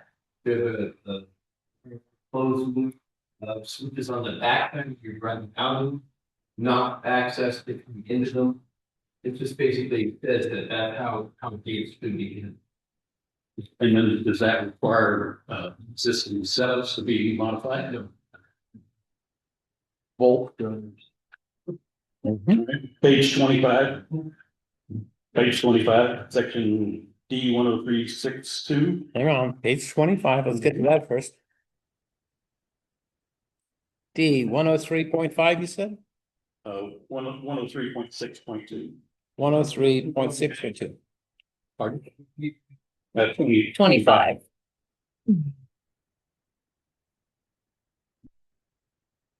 So extending on to page 26. Yeah, and that's the conflict. It says here, roads more than 26 feet in width shall be amended as follows, and then in the next section, it says roads more than 29 feet in width. I think it's a typo.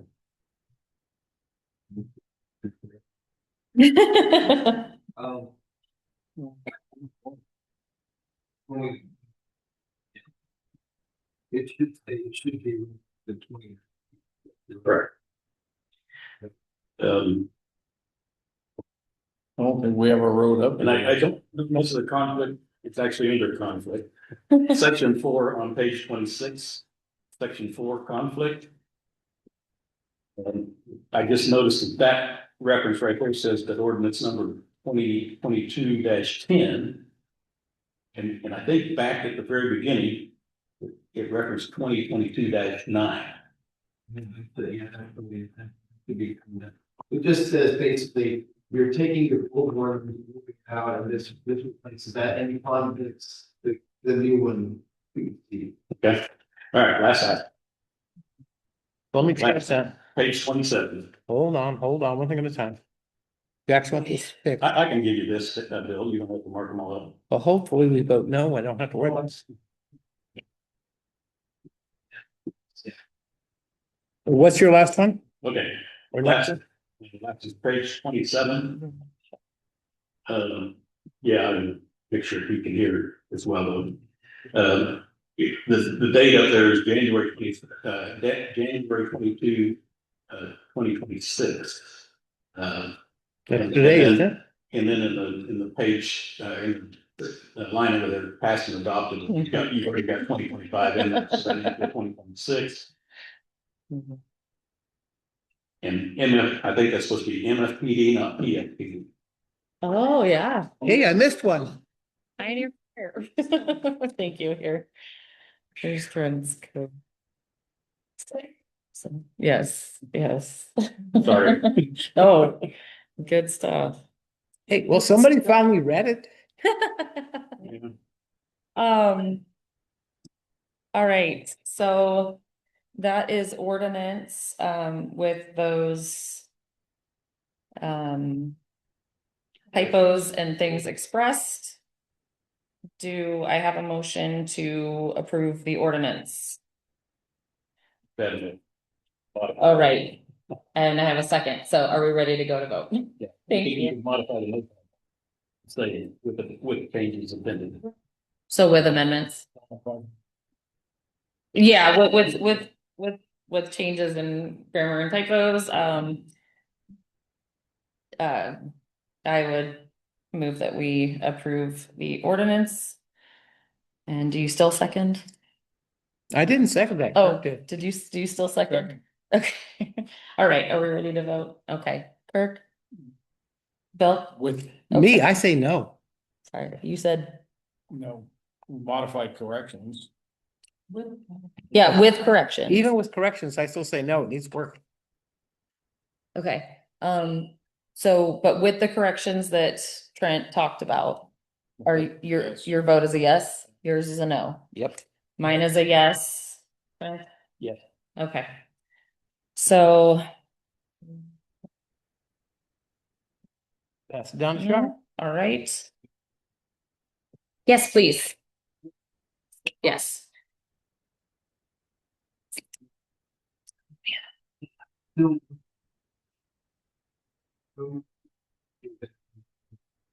Work through it. Are you still meeting with that? Yeah, I'm always willing to sit and talk to people. Yeah. This is. Yeah. I appreciate it. And also, if you guys are gonna continue to talk about this stuff, I don't know that if there is something substantive needed, can we bring it back? Yeah. And then, right, so, okay, perfect. Right. Perfect. I'll leave it between you gentlemen. Let them do their thing. Make sure I have your contact info. Yes. To contact you last time I couldn't. The email address I had was wrong. So, okay, you two will connect. 7-6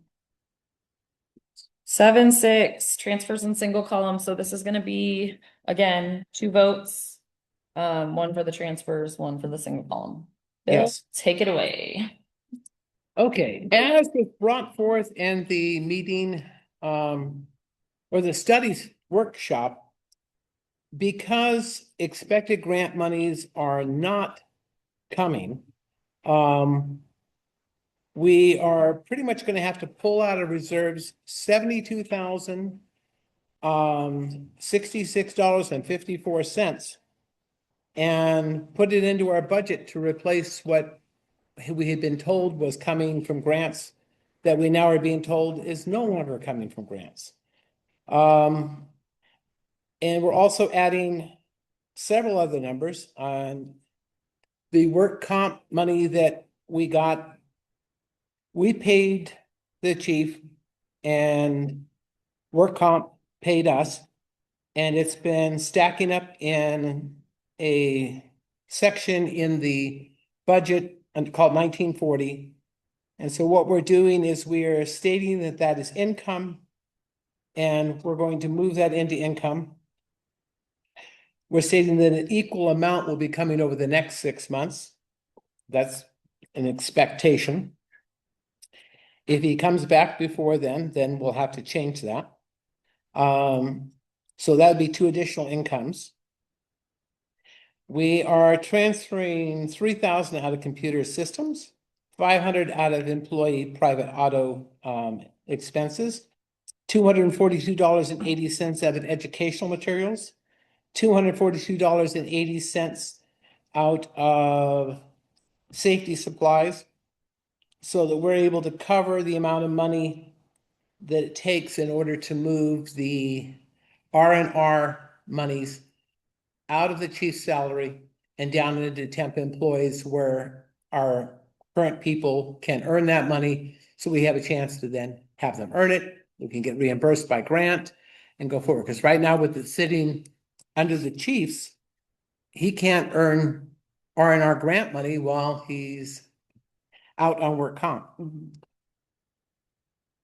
Going on from that, we're moving $29,068 from permanent employees to temporary employees, because we're moving the people who only work 20 hours a week down into temp employees where they probably should have been all along. Because we had them in the budget up in the permanent. We're also, and I said, we talked about moving the grant monies down, and there is 36,400, 5,200, and 11,709 that all need to get moved from permanent employees down to temporary employees. Not that it makes a huge amount of difference to the normal people, but the accounting people want everything in the right category. All right, it says lastly, but then I added things afterwards. We need to move 12,602.89 out of contingency and up to buildings and grounds so we can pay for the exhaust system that got fixed in here. And the thing that got added was that with the last set of reports that came out for EDCAT, we are now being charged for them to collect our special taxes. So that means that that's going to cost us an extra $1,880. So we won't see that money. So we are marking that out, marking that as a negative, and then we're taking it out of contingency to balance it. So as a result, contingency is going to go down to about $4,000. Lastly, we had to move $2,759 in order to balance where we had overspent in vehicle maintenance outside labor. Because we recently just got information that we had billed things a couple of months back that hadn't shown up in the report that's now showing up. So all told, we are pulling a huge amount of money out of reserves, and we are pretty much eliminating what's left in the contingency in order to get the budget covered. But there's a whole long list of them here as to what they are, and I would ask that the board go ahead and approve those transfers. Any comments or questions? I make a motion that we approve the transfers. Do I have a second so that we can go to discussion? I'll second. Okay, we have a second. Let's go to discussion, please. Anybody, questions, comments, concerns? All right. Hearing none, we'll go ahead and go to a vote. So this is for the transfers. Kirk? Yes. Bill? Yes. Linnea, yes. Trent? Yes. Awesome. Now we're moving on to single column. Sorry, what was that? No. I missed you. I'm sorry. I do the same thing to Bravo. Oh gosh. Okay, so That was a Single. yes or no or what? No. Nothing. oh, he said yes. Sorry. So we Oh, are so 4-0. But what's the so then the single column budget? Go ahead. So I make a motion that we approve the single column budget and have Shar send it on with a transcript of this particular portion of the meeting saying that we've approved the transfers and the budget. Second. All right. Any discussion? Hearing none, we'll go ahead and go to votes. Kirk, Yeah, Bill, Yes, Linnea, yes, Trent, Yes. awesome.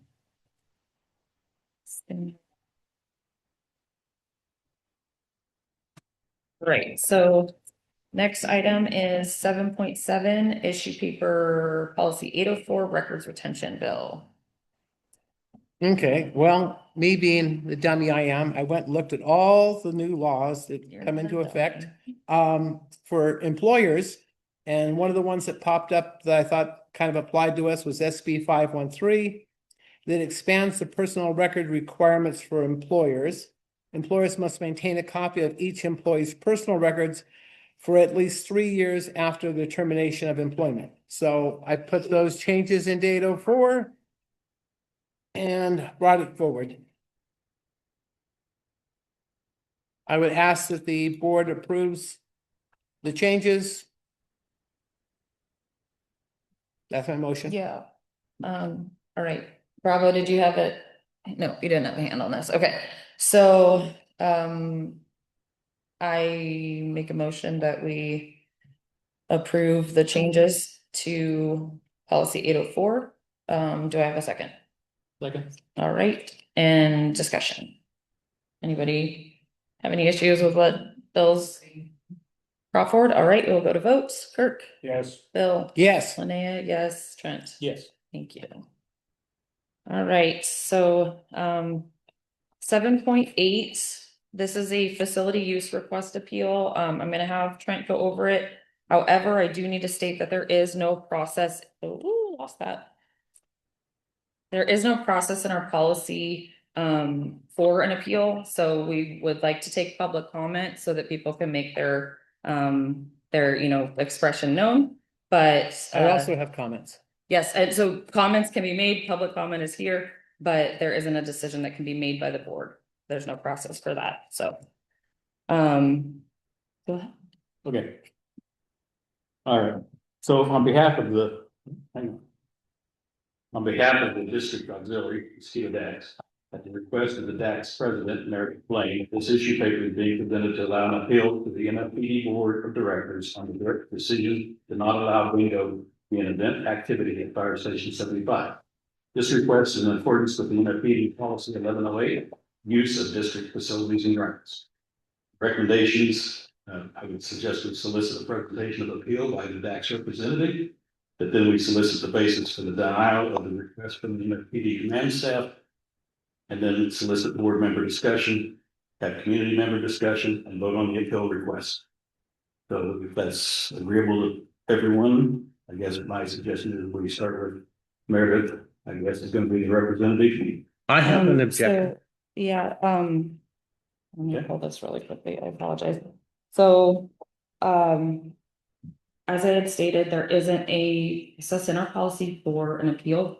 So we want to take public comments, but our board can't change the outcome. What are you talking about? It's in our facilities policy. Facilities use policy says there's an appeal opportunity to the board. May I comment? Yes, please. Okay, Linnea is correct in that there is no specific process or procedure that I could find dealing with public appealing a decision made. It says under 1104 that they can appeal, but it doesn't specify how that appeal is to be done. What I did is I went out and pulled off the web page. I went in the Mosquito webpage, hunted through our policies for just the words appeal. What popped up was 1020.4.4, appealing grievances and the process that is done in. So what I have done here is copy that off, made several marks, and pass these around.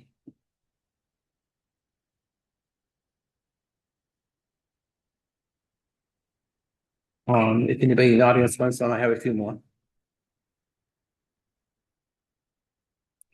Okay, what I'm suggesting is that if we decide to use the same process for a public appeal that we use for appealing a grievance, there's several steps that would have to be done. One is a written response from the chief as to why he denied it.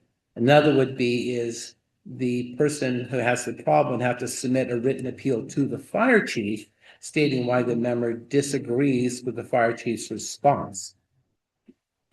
Any reason the member believes the fire chief was misapplied district policy, procedures, rules, or regulations, any reason why the member disagrees with the fire chief's factual conclusions, any reason why the member believes any concerted measures or other remedies are inappropriate or insufficient. Then present to the board a written statement of it says here the grievance, but basically be their appeal. And we would pretty much need a written statement of their grievance, of the fire chief's written response, the member's written appeal. All those would come to the board in writing. The board would then need to meet and talk about it, and then we would notify the person in writing of what our decision is some 14 days after we've had a chance to review it and talk about it. I know Bravo's got his hand up, but I just said that my thought was that this is something we need to consider. It might eventually end up needing to become into a policy or procedure.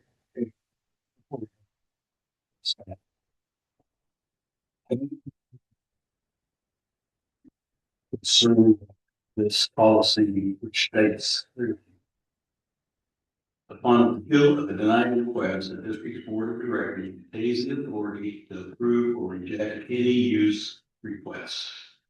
Sounds pretty clear to me. We have the authority through the policy to change the appeal or to appeal. We have an appeal request made to us, and then we decide whether we overrule the decision. What's unclear about that? Real simple. There is nothing in policy or procedure that tells us the way to do it. That's why I'm suggesting what I.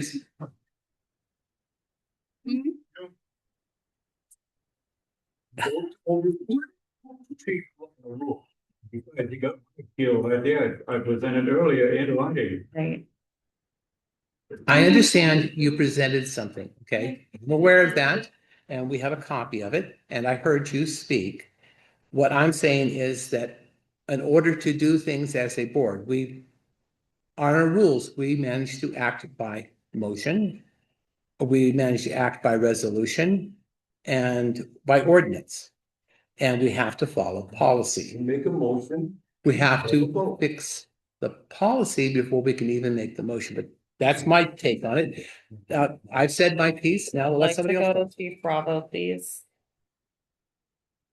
You have your hand up, sir. You've been patiently waiting. I do. So, as I'm reading this issue paper, at the request of Dax, issue allowed to appeal the board decision not to allow bingo at an event. The event was never denied. The game of bingo was. So there was no facility use denial. They asked if they could have bingo, and after we did our research, we sent her an email dated 12/18 of 2025 of 2019 stating our findings. And I'll read them to you. This is Blaine. Thank you for your support Dax has provided over the years. We truly value the partnership and positive relationship our organization have built, and we look forward to continuing collaboration in the future. After discussing the request with command staff, reviewed and participated in response that was emailed to you and Mrs. Stevers on November 27, 2025. At that time, we shared that hosting bingo style activities, or any form of gambling at the fire station is not something we can approve of. As we reviewed the request further, additional questions came up regarding legal limitations around supporting those types of activities on district property. So we need to refrain from moving forward in that area. And I'll end my email there. There's more to it. It's just more so we appreciate the support. But again, this is a fire station. We appreciate you guys holding the facilities there and having your events there and helping us out. But the question that was posed to us was, you wanted us to sign a form with the county that said that you're conducting business there. And I'd have to look at the email. But the Penal Code Section 326.5, parens F, is very, very clear. An organization authorized to conduct bingo games pursuant to subdivision parens A shall conduct a bingo game only on property owned or leased by it, or property whose use is donated to the organization, and which property is used by that organization for an office or for performance of the purposes which the organization is organized. DAX is not a mosquito fire protection district entity. It is a 501c3 corp, completely separate of the fire department. So following law and everything else, we did our due diligence and said, please have the event minus bingo. That was it. The use of the facility was never denied. Yeah, I will reiterate. So, thank you, AC Bravo. He was stating it was difficult, I know, to hear, but he was stating that in the email he had expressed that there is no issue with using the facility. The only issue would be the gambling aspect of it in a, public business. Oh, did I catch that correctly? Bravo. He also says, You cited code, but I couldn't hear what. It's the Penal Code Section 326.5, parens F. Penal Code Section 226.5. Negative 326.5. I believe Trent's Three- microphone's on and it's feeding back. I have here. well, the problem is we're getting too much back feed. Okay. 326. 326.5 in the penal code. 326.5, parens F. Brennan. Paren F, as in Frank.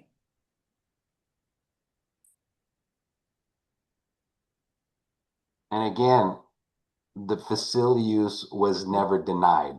Bingo was. The event already happened. The event already happened? Can you? This was requested for the December 31st event. So what he's saying is this comes from an email requesting use of the station for the December 31st event. And so that was.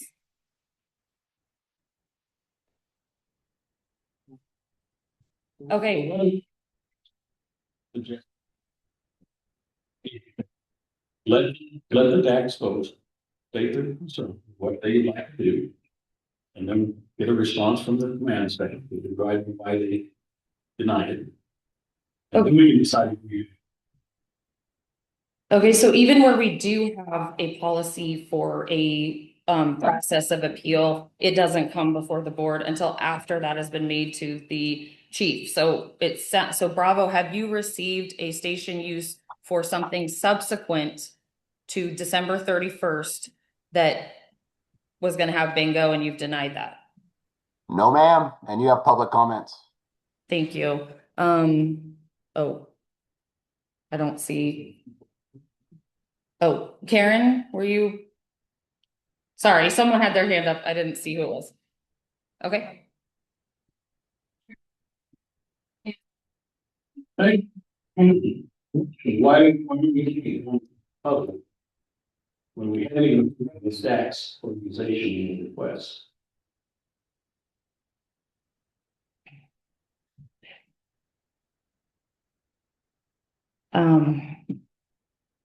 Because we already started taking public comment? Because when Roger did public comment, no one stopped. In the public comments section, it had nothing to do with. And it should not have been done there because it was regarding this item. We should have stopped Right, and I him. apologize for that. We're gonna, okay, the forum. His. Yeah,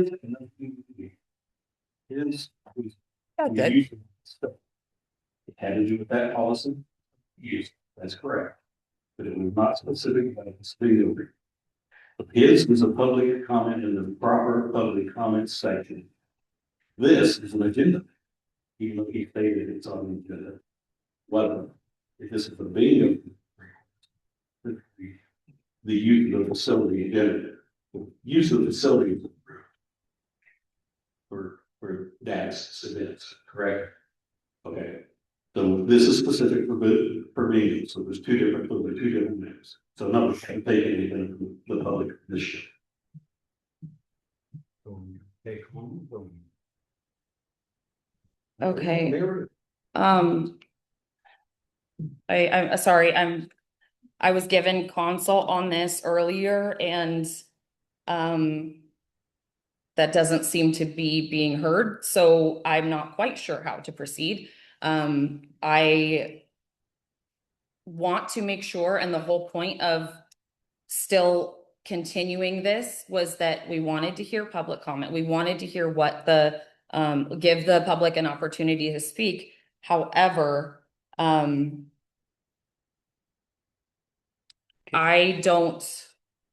I'm gonna need to get greater clarification before we can make this decision, if we are going to do any of that, because what I was told was that, this, in talking to district council and whatnot, I was told that the way that I explained it was how it was supposed to go, so. Well, I would like to make a request. When you do make contact with the district council, we have a second board meeting. Okay, I think you need to hear that happen. that's one of the policies that needs to get reviewed. Also, I have, Awesome. yes. Yep, What does it say? you've read it. Okay, I don't have it in front of me, but it basically is a whole layout of how you go about contacting the attorney. And the information afterwards gets fed back to the board. You may those policies still in place. Correct? Yes, and that needs to get fixed. Okay. All right, can I finish reading what I looked up the code section that Bravo listed? Can I read that? Please. Okay, 326.5 subsection F. An organization authorized to conduct bingo games pursuant to subdivision A, which I had to go back up and read, shall conduct the bingo game only on property owned or leased by it. In other words, Dax would have to either own the building or lease the building. Or property whose use is donated to the organization, that'd be another possibility, and which property is used by that organization for an office or for performance of the purposes of which the organization is organized. Nothing in the subdivision shall be construed to require that the property owned or leased by or whose use is donated to the organization be used or leased exclusively by or donated exclusively to that organization. That's the section that he referenced.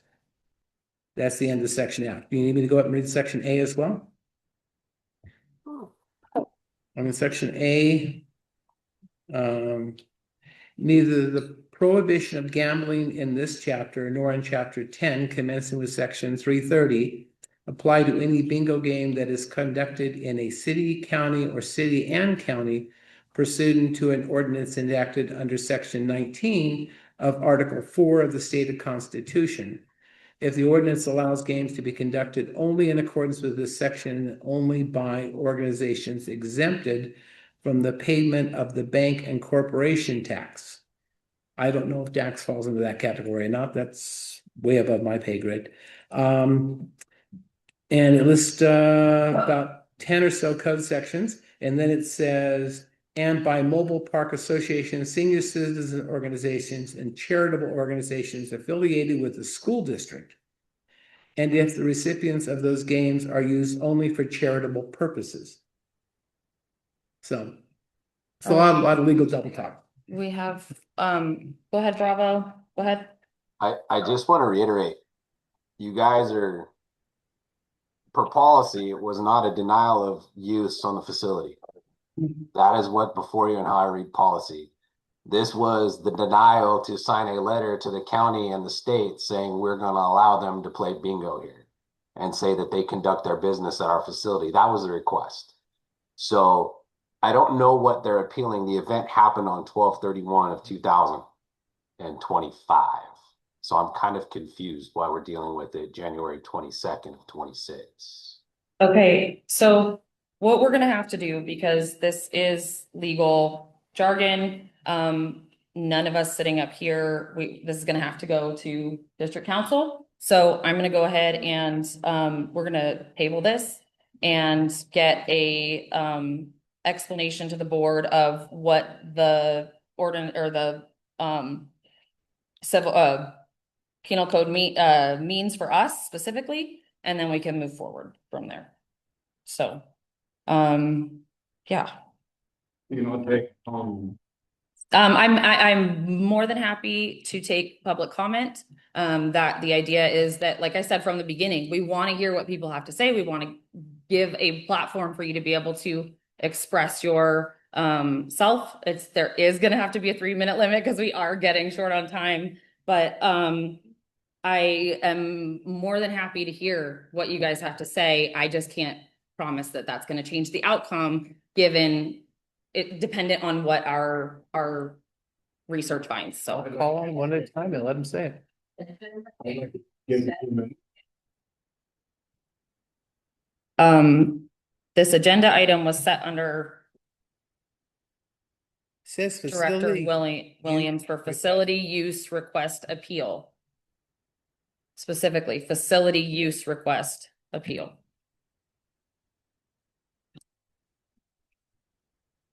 And I'm going there. So I have people in the front who have been sitting here waiting. I'm gonna totally go to every person who wants to speak. 3 minutes, please go to the thing. I will set a timer. I'm starting up here because Roger had his hand up. We've had these 3, and I do want to hear from Meredith as well. So Roger, please, that's not gonna take it because that's dead. Kirk, would you keep a timer for us, please? 3 minutes, thank you. On the clock. Yeah.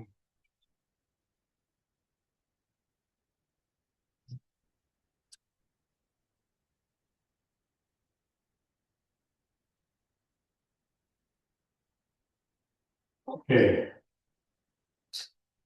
I listened to the chief. And I disagree with him. Section 105 leaves the decision on this item clearly up to the board of directors. Period. There's a provision for how many people, and it's 20 or 50 people. They have to follow certain guidelines, but the decision on how to use these facilities.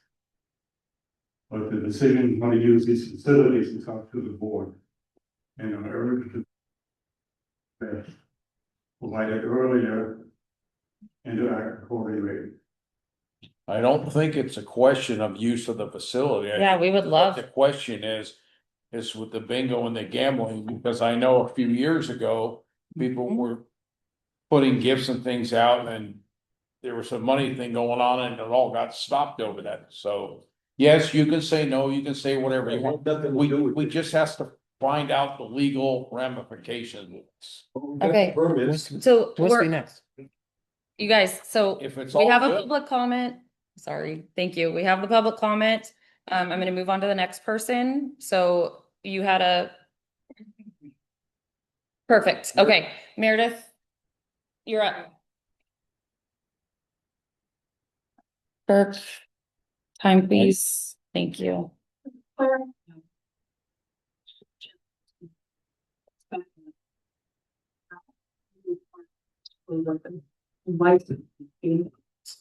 And I've had to repeat directed staff that there would be no bingo in this building. And I actually had a conversation with Mark Foley about it because we weren't given any legal specifics or anything else. It was just a directive. And I was, I reached out to Mark because Rollo had said that he had consulted with his command staff.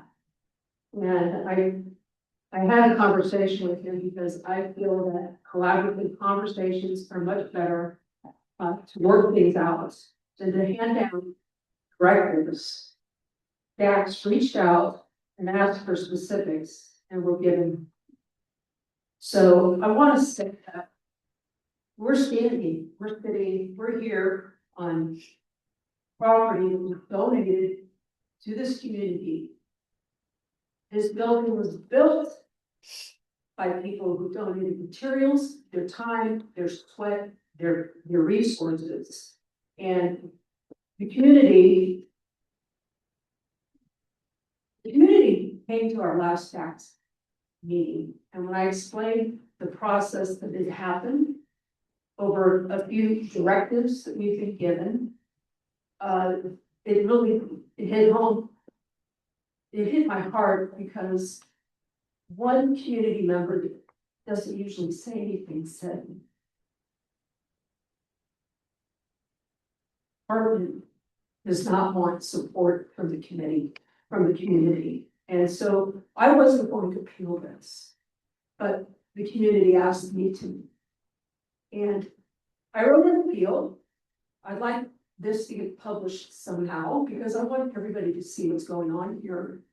And I reached out to the command staff on several occasions via email, and I get no response.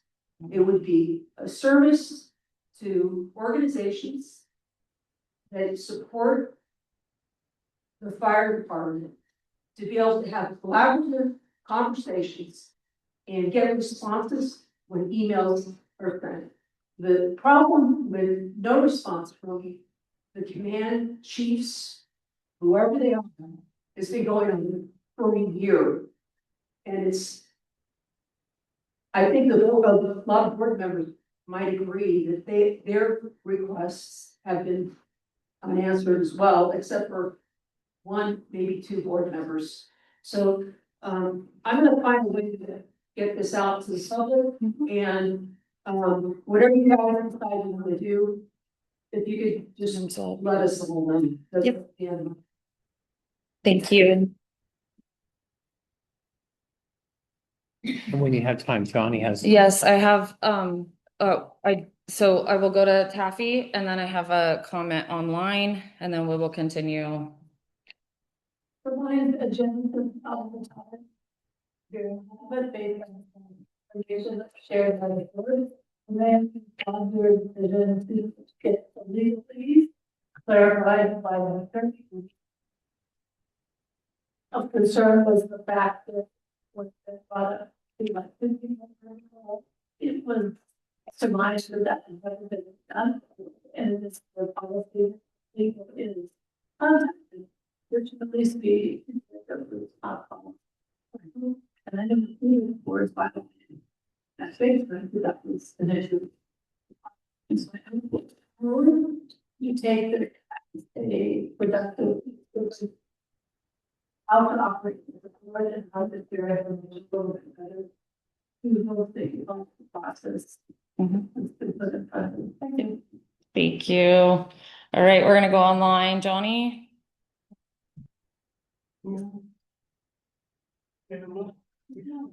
This is a public meeting. He is allowed to attend and he is allowed to make comments. Okay, this community has no business doing bingo after the Department of Justice already fined the MVFA for conducting these practices in the community out of compliance with the state.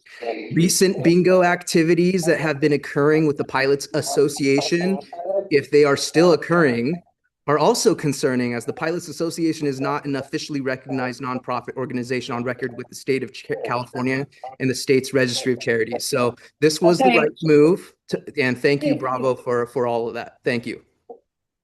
Okay. We have to allow people to speak. Yes, this is public comment and it is First Amendment protected. I'm giving everybody their 3 minutes, okay? I'm giving everybody their 3 minutes, please. It doesn't, I'm not going with, I like somebody more, I dislike somebody, I have any opinion about a person. I'm literally trying to give everybody 3 minutes. Thank you. Who's next, please? Yeah, I see. I think we have a line forming there. I'm not, okay, sorry.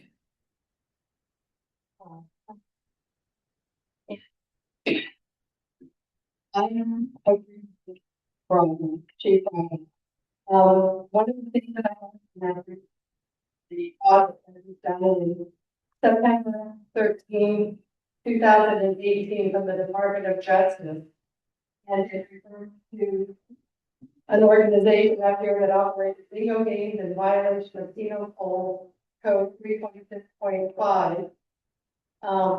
And it operated in violation. So my only concern is, and then it cost us $13,000 in audit fees. So in our organization budget and financial planning, do we want to take that risk? And fall back on the fire department? I think not, but that's Thank you. Thank you. So I'm struggling here because we did set this, that people were gonna speak once during an agenda item. We need to move this meeting along.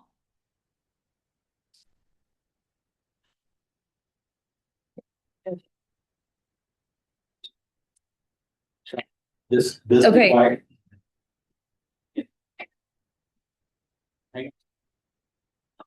This is why I was at the meeting, at the beginning of this meeting, that is got to be something that we agree on as a board and put in place if that's going to happen. That has not been the case up to now. There's no reason to change it today without board agreement. Okay, I don't, There's nothing being changed.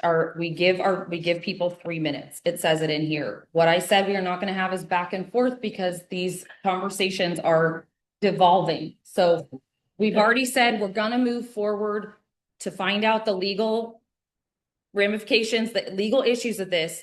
I am letting people have 3 minutes. So everybody has had that has wanted it so far has had it. I would like to have Kim have her 3 minutes. And then anybody else who has not already had 3 minutes, please, let's go ahead and move forward with this. That's like public comments, which is a different section of the meeting, if that's okay. 3 minutes makes sense. Okay. I'm just saying that the fact that we can't repeat these comments is what I'm concerned. Thank you. Thank you.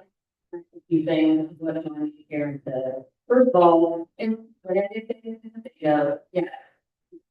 Before they needed the correct permits. That was the issue. They did not have the correct permits. The correct permits. No comparison whatsoever. There was no time.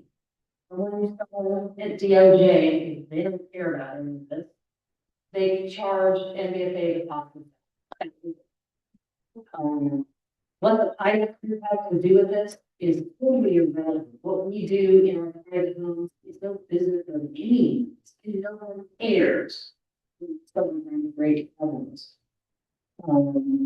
Anyway, I'm familiar with the rule of what even video was before. There are numerous fire departments that have video at their department. It's a great fundraiser. The department can authorize use or build the use of the facility because the organization is raising money.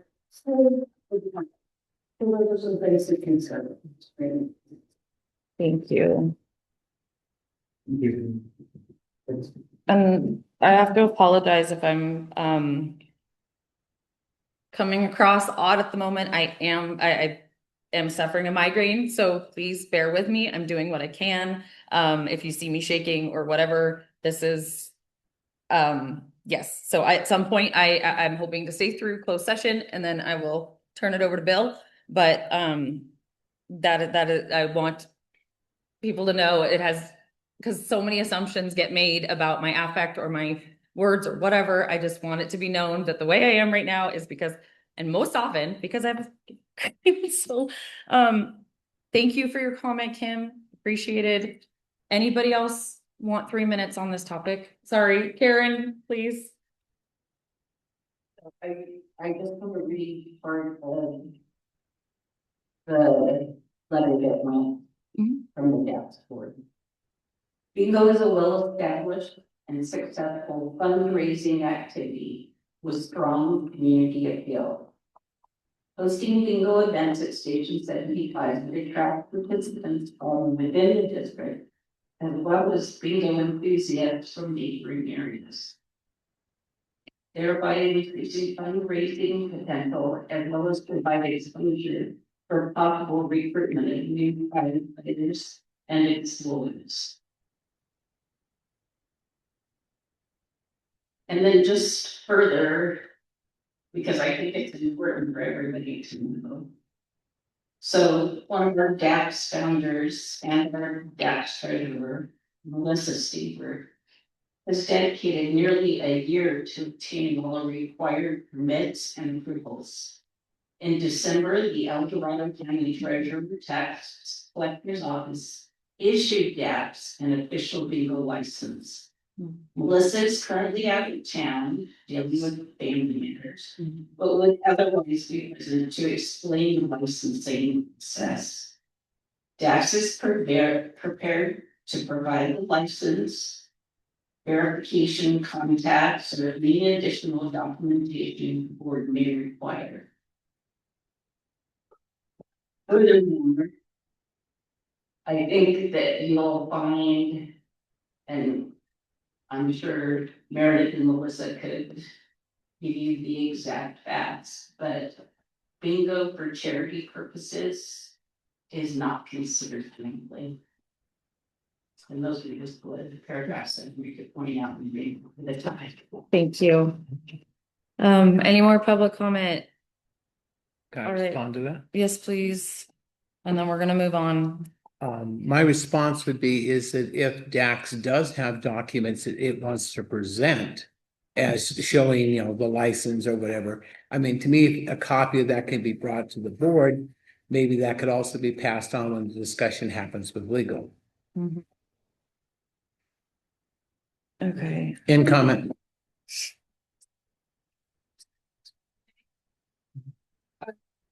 What was the?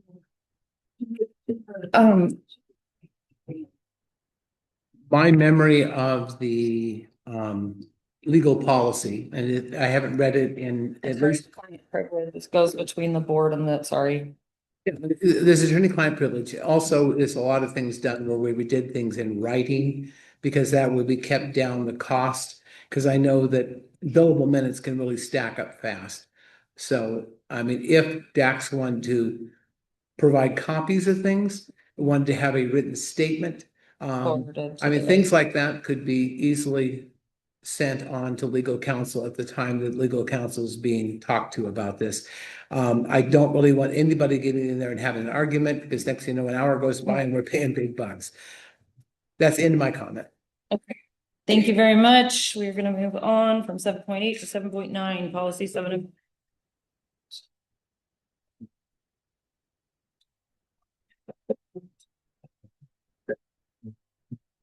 Getting it on the agenda.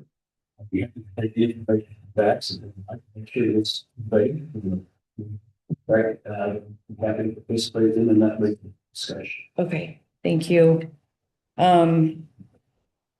So I'm sorry, the next ones are you as well. 7.9 policy 704 info technology.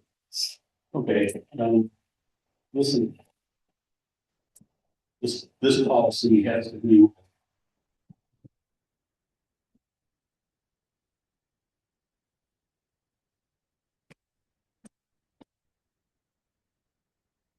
Okay, the purpose of this policy is to provide guidelines to the product. Used by devices, hardware, software, and systems. The recommendation is the policy as updated and now this policy was discussed in the meeting. We did make corrections that were suggested at that meeting. With the subsequent meeting, individuals participate. We did send that back out to the command staff, individuals that were participating in the discussion previously. I mean, send a subsequent email request to them to respond to that, asking that they were okay with what was being changed and that this update could go forward. I had not received any response from them. I understand from what you're telling me that there's no requirement for them to be being involved in a committee meeting for that. So I guess my thought is we'd like to go ahead and pursue getting this one in place. It's non-controversial. And if the command staff would like to suggest that they do or not agree with it, I would be happy to hear that. Bravo does have his hand up. Go ahead, Bravo. This is Director Williams. Wanted to talk about how it's supposed to go. We should probably, as command staff, write that policy and then send it to you guys if we're not to be involved. I mean, let's not pick and choose what part of how we're supposed to massage this. If you want us to look at 704, we'll look at it and we'll send it to you guys and do what you need to do and send it back to us and we'll put it in the policy. Again, yeah, we were like 72 hours notice and we're told this was going on right now. So it goes back to, it kind of feels like the committee is going to do what they're going to do and push it forward without input. I appreciate the emails going out, but that email is not a discussion. So, end of comment. I appreciate it. I we just suggest that the conversation at the meeting, which you and Alden were participating in, made these recommended changes. Those changes went back to what was made and then submitted back to you to make sure that they look like they were actually requesting. And we think that it's an adequate way of getting information to confirm and getting it into the agenda and getting on with it. So There's no policy arranging for policies to come from the staff to the board to be, they can come from anywhere. And this came in from submittal. I think Bill made the submittal initially for these to be updated and put into the Lexington system. Comment? Okay. I have a comment as well. Okay, go first, Mom. Go behind you. Sorry, so the reason that it's been explained that, you know, we say, okay, look at this policy, they do what they need to do to it, then it goes to committee. So I recommend that we follow that from here, because that does give you, or the committee a final, okay, yes, no, we agree, we disagree. However, for this one specifically, it looks like the only change has been since we don't have IT staff putting the fire chief in. So on this one specifically, I would I would ask you, Chief Bravo, that like I said, we don't have the information technology staff, so they've supplied fire chief in there, and that is the only change, but it's in 4 places. Nothing substantive otherwise has been affected. So I would respectfully make a motion to approve 704. But at the same time, so that quick and easy, but that also doesn't mean that I think that we should, I think we should keep a consistent process. And I think that process that has been recommended to us and that is held is that we say, hey, these are the policies, and then they do what they want to it or need to do to it. And then you guys get, you know, their input and final say and like, you know, whatever, yeah. So that's my recommendation, but. Right, so I make a motion that we approve policy 704. To be added to the policy manual. Do I have a second? I should have done that before we discussed. Second. All right, thank you. Any more discussion or? Yes. Yes. So.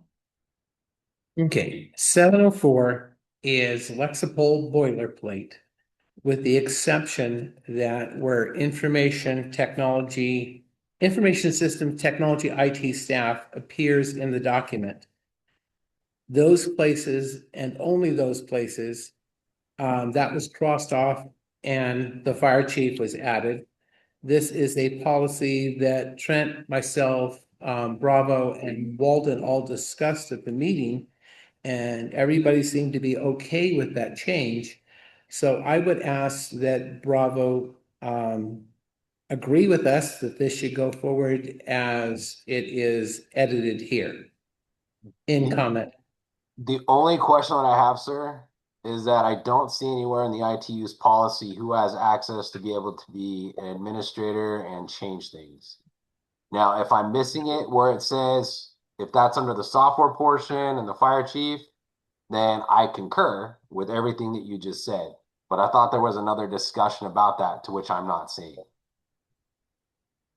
There was another discussion regarding who had access to be admin privileges, but that wasn't in relation to this policy. Perfect. This policy was strictly dealing with information technology use, defining computer systems, hardware, software, temporary files, permanent files, policy, restricted use, software that members shall not copy, duplicate, copyright software, restrictions on internet, hardware, off-duty use of mosquito property, protections and systems for files, privacy expectations, i.e. none. If it's a system that belongs to the department has the total rights. Inspection and review, and again, inspection and review is being done by the chief. Understood. Concur. I thought there was another component to that we were missing, and I had concerns. Okay. So I apologize. Are you, do you recall seeing this policy simply involved action? Are you guys doing it? The Oh, question is, are you receiving the copies that he sent to you? Because he sent you 704, he says he doesn't know if you received it. and to Walden as well. I'll have to confer with Walden, and I've got bandwidth issues on screens. I can't pull up my emails right now, but I'm actually in Lexipol right now, so we're good. Question is the game in the patents and are you seeing? Did you not see the 704 patent on me? Again, I do not have my Did you- email pulled up. I do not recall the email. Not saying you didn't send it. I don't recall it. I get 42 emails a day. I apologize. Yeah. Okay, so we have 704 in front of us. Motion to approve, been seconded. Any more discussion? All right, Kirk? No on, Yeah. okay, sorry, Bill. Given that Bravo has not raised any objections to this, I'm going to go ahead and vote yes. Yes, for Linnea Oba, Trent. Yes. Okay, moving on to policy.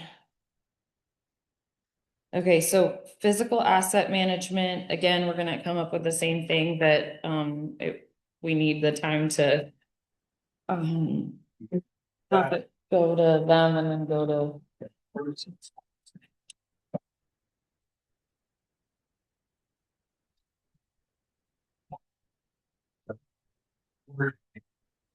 So we can work be $5,000. There are operations and critical assets. The individual value of less than $5,000. Can you do that? Accountability and operation critical assets inventory regardless of that. Regulation, the health and issue item is to prove this up. Also to ensure that the assets of considerable value both by from catalog and from bank. I'm voting on this today. I will take it to the next meeting. We can have a discussion about this. But we do want to know if the email is getting to you information, so you have information to review. Okay, he's not hearing you. Okay, How can you get information? Okay. Try to get it. All right, so Bravo, can you hear me now? Okay, so the question Trent is asking is, are you receiving his emails? I know you have not been able to look at your email while you're online because of bandwidth issues. Can you please get back to him and let him know that you're receiving emails? And If you if have, the- and right. or send him an email saying you're not receiving them. And For sure. And did I hear him? Because he's cutting in and out. Am I confirming he wants to pull 212 tonight and sit down and discuss Yes. this? Correct. Correct. End of comment and discussion. thumbs up. Yeah, he gave 2 thumbs up on that, so. Do we have the chief receiving the Yeah. report? Time out, he says. Real quick though, is this one of those that you want me to have me and staff look at, give our recommendations and send to you? I mean, It's already on. Yes. Yes, please, sir. perfect. And he Done. was asking if you want him to go ahead and go over it with command and they can see what they think and they'll send it on to you guys. Okay. So. Getting that, what? Yes. I do know he's getting that. I see. Okay. Yeah. The question now is, are you receiving the board packet? Yes or no? I'm looking at the board packet. Yes. Yes. Okay, so yes.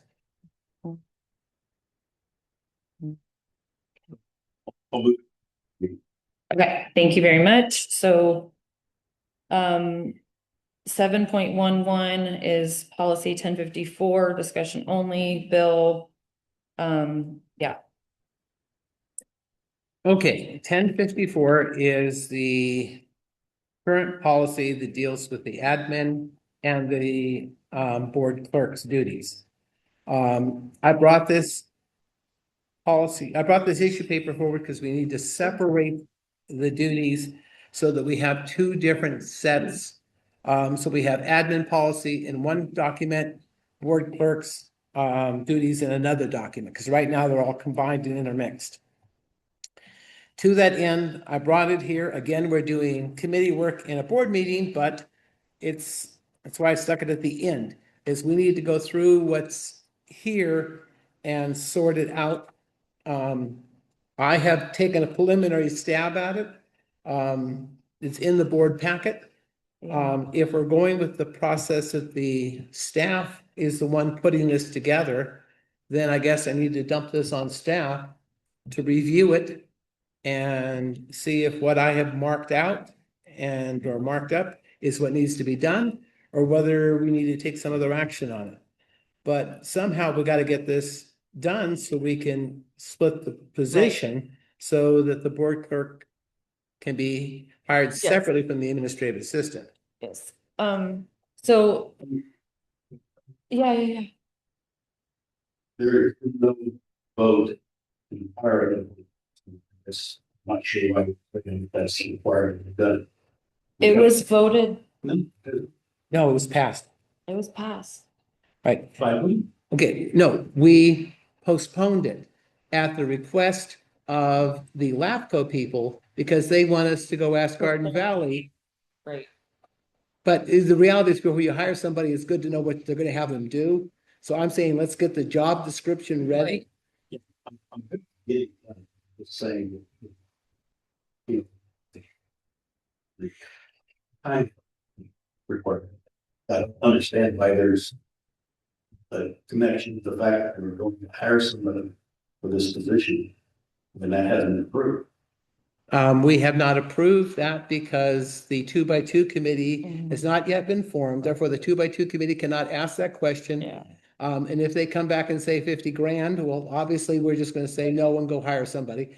But I mean, that's something that has to happen. One of the steps is we have to get the job duties separated. One of the duties is the 2x2 committee has to ask Garden Valley. And 3, bring it all back to the board so the board can make a decision as to what it's going to do. Yeah. I And just, we also, I'm sorry, but we also had part those 2 together as a board. So that will go, that is gone, but do staff and bills will go with it. Because that was when we sat down, all 5 of us, remember? Yeah. This is a sudden. Am I free to convey what was said in that meeting? So what has been given to them is what we completed in that meeting. I think what was agreed in that meeting is we created a job. Right, so sorry, I think we're on a different wavelength here. So what I'm talking about is that we had taken the 1054 and that we had taken 1054 and we had, as a board, gone through and separated, and I have that paper. If that might help you recall. Yeah, we had separated into duties that should end up staying with admin and duties that should stay with board clerk. So, right,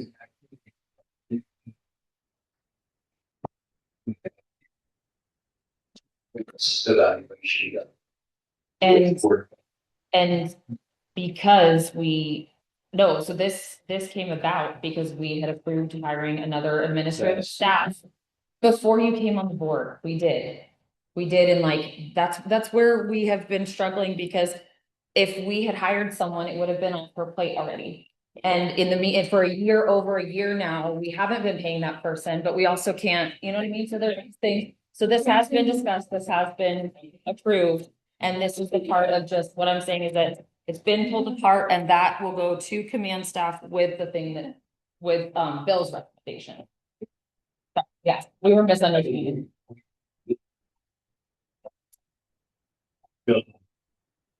Right. Right. Saying that was. I guess I'm confused by that, by the fact that what said the basic is decided. It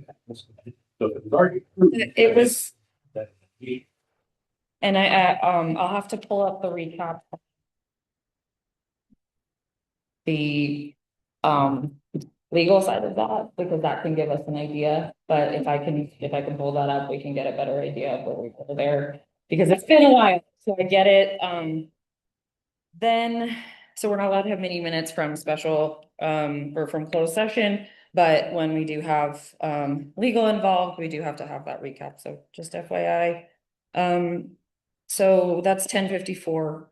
Those will get forwarded on to, staff, and then from there to, policy committee. So at this point, we are going to adjourn to closed session. And we will come out and report and move, actually, you know what, sorry, I apologize. Meredith, would you like to do the district auxiliary report before we go to closed session? I should have thought about putting that sooner, I apologize. Yeah, please, if you want to do it, yeah. Mm-hmm. We out to about Can you use a microphone? Yeah, He can't hear please. you on that.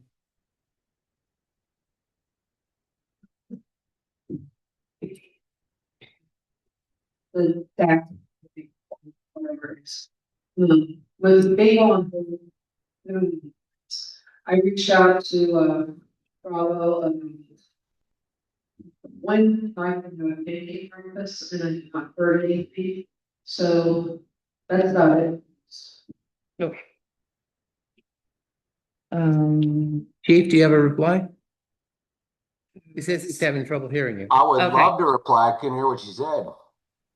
Okay. She said she had reached out to you about when to have a pancake breakfast, and you had not replied back to her. I believe on the calendar, I have not received a date. So dates for requests go to Shar. Shar forwards me the requests. That's my understood policy. So I believe on the calendar in the office, you guys do them on the first Saturday. Is that your preference? The first Saturday is support. No, first Saturday is you. I apologize. So, But my recommendation for facility use and anything else, especially when you want to use the kitchen, is to send the request to Shar. Shar then sends the request to me. Shar looks at the calendar and says, we have nothing going on. We sign off and approve it. So, that's not. okay. What is Jack post? Or I should say, post. Okay, Meredith, I cannot hear you. He's saying he can't hear you. And if you want to come speak to the computer, I'm sorry to hear us. So the pancake breakfasts have been a function of the fire department, and DAX provides all the assistance you need. This is to be a community event put on by the fire district, not by DAX. And I asked you if you had some dates in mind where you'd like to support that. We're here for it until Dax gets some word back on what you'd like to do. We're just waiting. Okay, so there is no official request. So you're asking me if I have any dates that my firefighters want to hold a breakfast that you're going to support. Is that your Yes, question? sir. Okay. Currently, I have 1 to 2 people on duty a weekend, and we're trying to get more people in. But I don't have the bandwidth in order to provide personnel at this time. Love to. Think it'd be fantastic. Who doesn't love pancakes, bacon, and sausage? But we just don't have it. If Dax would like to support us in this way, I would suggest that Dax go ahead and give us some dates that they would like to do these things and see how we can accommodate that as well. For the next 16 weeks, I got firefighters committed to Garden Academy every Saturday. Academy. So again, we don't have the bandwidth to be able to support those kind of events right now, on top of training and making sure that fire engine goes out the door when the quick call goes off. So I understand your frustration and I appreciate your commitment to assisting us, but it might be better for Dax to come forward and say, how does this Saturday look for you guys, rather than me try and pull a Saturday out of the air where I don't have personnel for the next 16 weeks, if that helps. So I'm not asking you to provide staff. We do everything, but it's by design. The pancake breakfast is a community event put on by the fire district. So, in the past, what we've done is we've asked you to have the vehicles taken outside. If you have somebody here that can help us with the setup and with the breakdown, that's great, but it's not required. And there's been many times where we've done it all. As well as we'd love to have just some firefighters here to be ambassadors, No, for sure. And maybe talk to the community and make a presence here. This is not a activity that DAX is considered to be much of a fundraiser. It's more of a community event to get the fire department to connect with the community. So again, Meredith, right now, I don't have the personnel or the bandwidth to be able to do this. As I stated in my chief's report, for the next 16 weeks, I'm committing 4 people down to Garden Valley, Georgetown for 12 hours. Yeah, I get it. Wait, let me finish. I'll let you go. Let me finish. I've got 1 to 2 people on duty, backside filling, trying to make sure that we're able to run calls and do everything else. My ambassadors right now are doing everything they can to run calls and get training done and be up to speed and up to date on everything. I would love Understood. I would love to have a community event. And what I'm telling you is if Dax would like to take that on, I will happily give it over to you. Understanding that I don't have the bandwidth or the personnel to be able to provide you a lot of help. We'll do what we can, but we don't have a lot right now. Okay. That's why I encourage the community. We have a community of 2,000 people. Let me find 50 who've got time to come volunteer for this fantastic agency. Yeah, let's get them in here for breakfast and find them. Heck yeah. So I'll relay that back to Dax. And if you could take a look at when you might want to suggest a time that works for your people, 16, 20, 30 weeks from now, just let me know. We can absolutely look at May, June. We can absolutely look at May, June. But right now, getting people through the academy, getting people trained, and getting people to be able to answer that call when the quick call goes out, for God forbid, anybody on the divide, something goes wrong, we have competent, trained, and capable staff to provide that service. Okay. Thank you, District Auxiliary. Thank you, Meredith. Did you have anything else?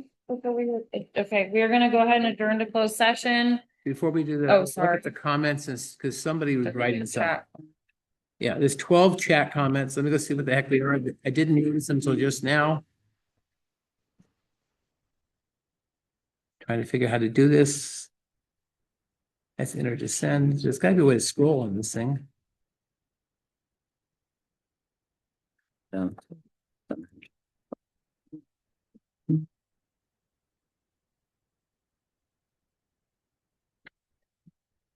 Any way we can make this bigger? Maybe that. Close this thing.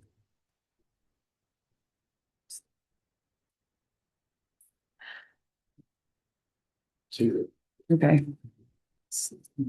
Okay. All right. So that was all from the beginning in public comment. That's a share button, so we just need to. It's like if people tell me they're making comments, I can go look at them, but I didn't notice any of this. Okay, so all of this has been, Yeah, this is all public comment and licensing and. Do you want me to read my comments? You can if you want. Otherwise, we can go find them. I'm trying to get down there. You made some comments about the pancake breakfast. Where you're saying June would be the best option for a collaborative event, encompass recruitment, component, and community celebration. Let's see, what else did you write? You wrote, why did a firehouse brunch for all the cadets and after graduation, which invited all the divide candidates? oh, we did yeah. Okay. No. We did a firehouse brunch for all the cadets after graduation From of the Divide Academy. which invited all the Divide cadets to Mosquito, and that would encompass a recruitment component for those cadets to feel like this is something that they may want to explore as a future opportunity to serve in Mosquito. And the fire district did not do the breakfast. It was the MFA or the MS-75 with support from my Mosquito Fire Safe Council. So it's unfortunate that the firefighters no longer have an association that they feel empowered to be engaged with. The MFPD did not do the breakfasts. And this is why there's a lack of engagement from the firefighters, because they feel like they don't have ownership of this. So it's unfortunate. It's unfortunate that the firefighters do not have their own association, which gave them that camaraderie and that capability to feel like they're serving the community. So this is coming to head. Thank you very much. We've heard your comment. Wait, but so hang on, there was something else in here that I wanted, that there were needing there. I apologize. Sorry, as far as the firehouse brunch for all the cadets after graduation, there was something done at Finnan for the Sierra whole Sierra class last year. And so we were gonna talk about seeing what we could do to celebrate the whole academy class. Because it is a massive accomplishment and they deserve to be celebrated. So thank you. Okay, now go to close Okay, session. yeah, so So do I close this out now or do I just mute it? What's the problem? you can go ahead and mute it. And we will adjourn, hopefully briefly, and be right back. Okay, so video off, Mhm. audio on. And we'll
You back on. Okay, we've come back from closed session. Linnea is feeling not well, so she's gonna take off. So I'm gonna handle the rest of the meeting. Because not much left to do. Okay, we need to report out from closed session. Our report out is we discussed personal contracts and there's more work that remains to be done. Is Shard's thing on? Yeah, we just need to shut it off when Okay. meeting's over. Let me put this right back. Let me see if there's anything else left to do on this. He's gonna help me carry that out real quick. Be right back. All right, we'll be right back and then I'll see if there's anything left on this issue. I think we're almost done with this meeting.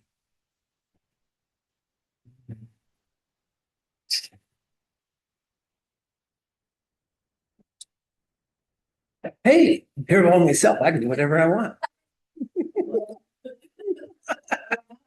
I'm not a quorum though, so I guess that doesn't work.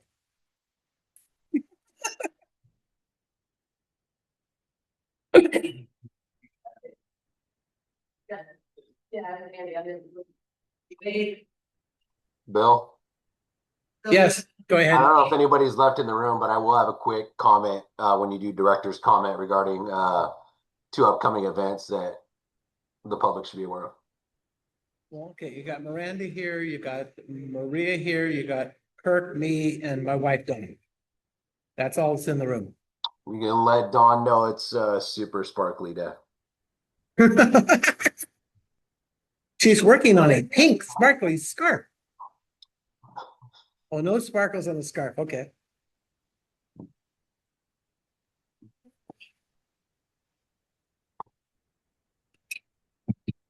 Here, I'll turn you around.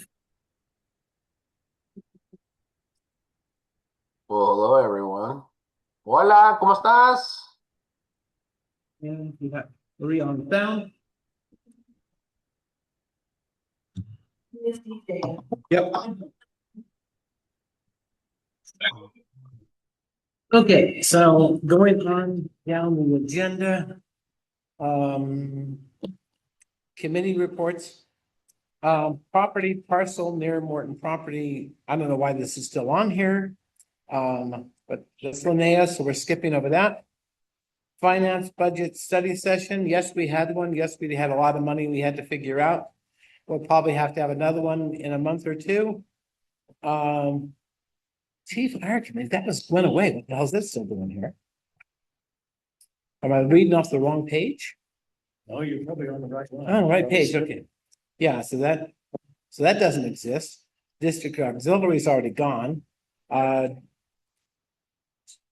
Okay, Meredith, you're still here. You want to do district auxiliary report again? I'm just going down the list. Director's comments. Anything you got to say? Well, I guess I would suggest we go ahead and carry that item over into the next meeting, is request for the updating status of the budget. We skipped that item, right? No, it's We there. did not. Let's see, we We got talked, work to do. I mean, I gave you the whole long sheet. You know what's going on with the budget. It's true, I guess. I just don't know if people out here. That's the whole idea. The whole idea behind it is it happens in a. We posted the whole single column agenda. That's all the funding that they need to know about. If they want to know the real numbers, show up at the workshop. Go over it with you. I know. And so, any director's comments from you? No. None for me, other than that you and I need to work on finishing up what's left of the old ad hoc policy committee and get that nailed down, so that part's done.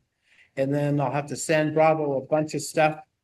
You got about, I don't know, 10, 20 pages coming your way. So, and I have nothing else than that. Okay, get a motion to adjourn? No. I have Hold some on. stuff I gotta tell you guys. All right. What do you got to say? Supervisor Parlin hit it on it, but I just want to make it known, it hasn't gone on the district socials, but there will be an answer center for the Rock Creek Road area on Tuesday, February 3rd from 1700 to 1830 or 5 p.m. to 6:30 p.m. at the fire station. PG&E is preparing to complete a series of important wildfire safety upgrades in and around the Rock Creek Road area northeast of Placerville, i.e. us. Does affect Garden Valley. It does affect us. They did not give us a lot of time to prepare for this, nor did they give us a lot of time to come up with the mitigation needs. But Supervisor Parlin made it clear that this can't go forward unless we all sign off. Obviously, we do have concerns with that being our only access for emergency vehicles and to get people out in case of an emergency. Don't know why we can't wait for the Mosquito Bridge. Other side of it, PG&E is doing what they can to mitigate a wildfire threat. You're breaking badly. PG&E is doing the best they can to mitigate a threat. So we'll have to see how that works out for us. But again, that'll be Tuesday, February 3rd from 5 to 6:30 p.m. at the fire station. I will be working with Chief Norman to figure out what, if any, needs both of us need to have met to move on with this project, although I don't think there is much we can do to stop it. It's an important announcement that needs to get made. It's very similar to what Lori Parlin put out at the beginning of the meeting. So I didn't hear it. So if she already told you guys, I apologize. I will shut my comments down. I just want to make sure that everyone was aware. we're aware. And everybody's got no information. No, Okay, hurry up and wait. so I will make a motion that we adjourn. Second. You second it. Okay, well, we have to wait for Kirk to get back, so we have a quorum to adjourn this thing, else we gotta stay open. Well, D4. just temporarily. D vote. Adjournment, Meeting adjourned. Yes. I vote yes. yes. Okay, meeting is now adjourned. How do you turn off that? Okay, yeah, meeting adjourned 22:29. Go shut this off. Audio.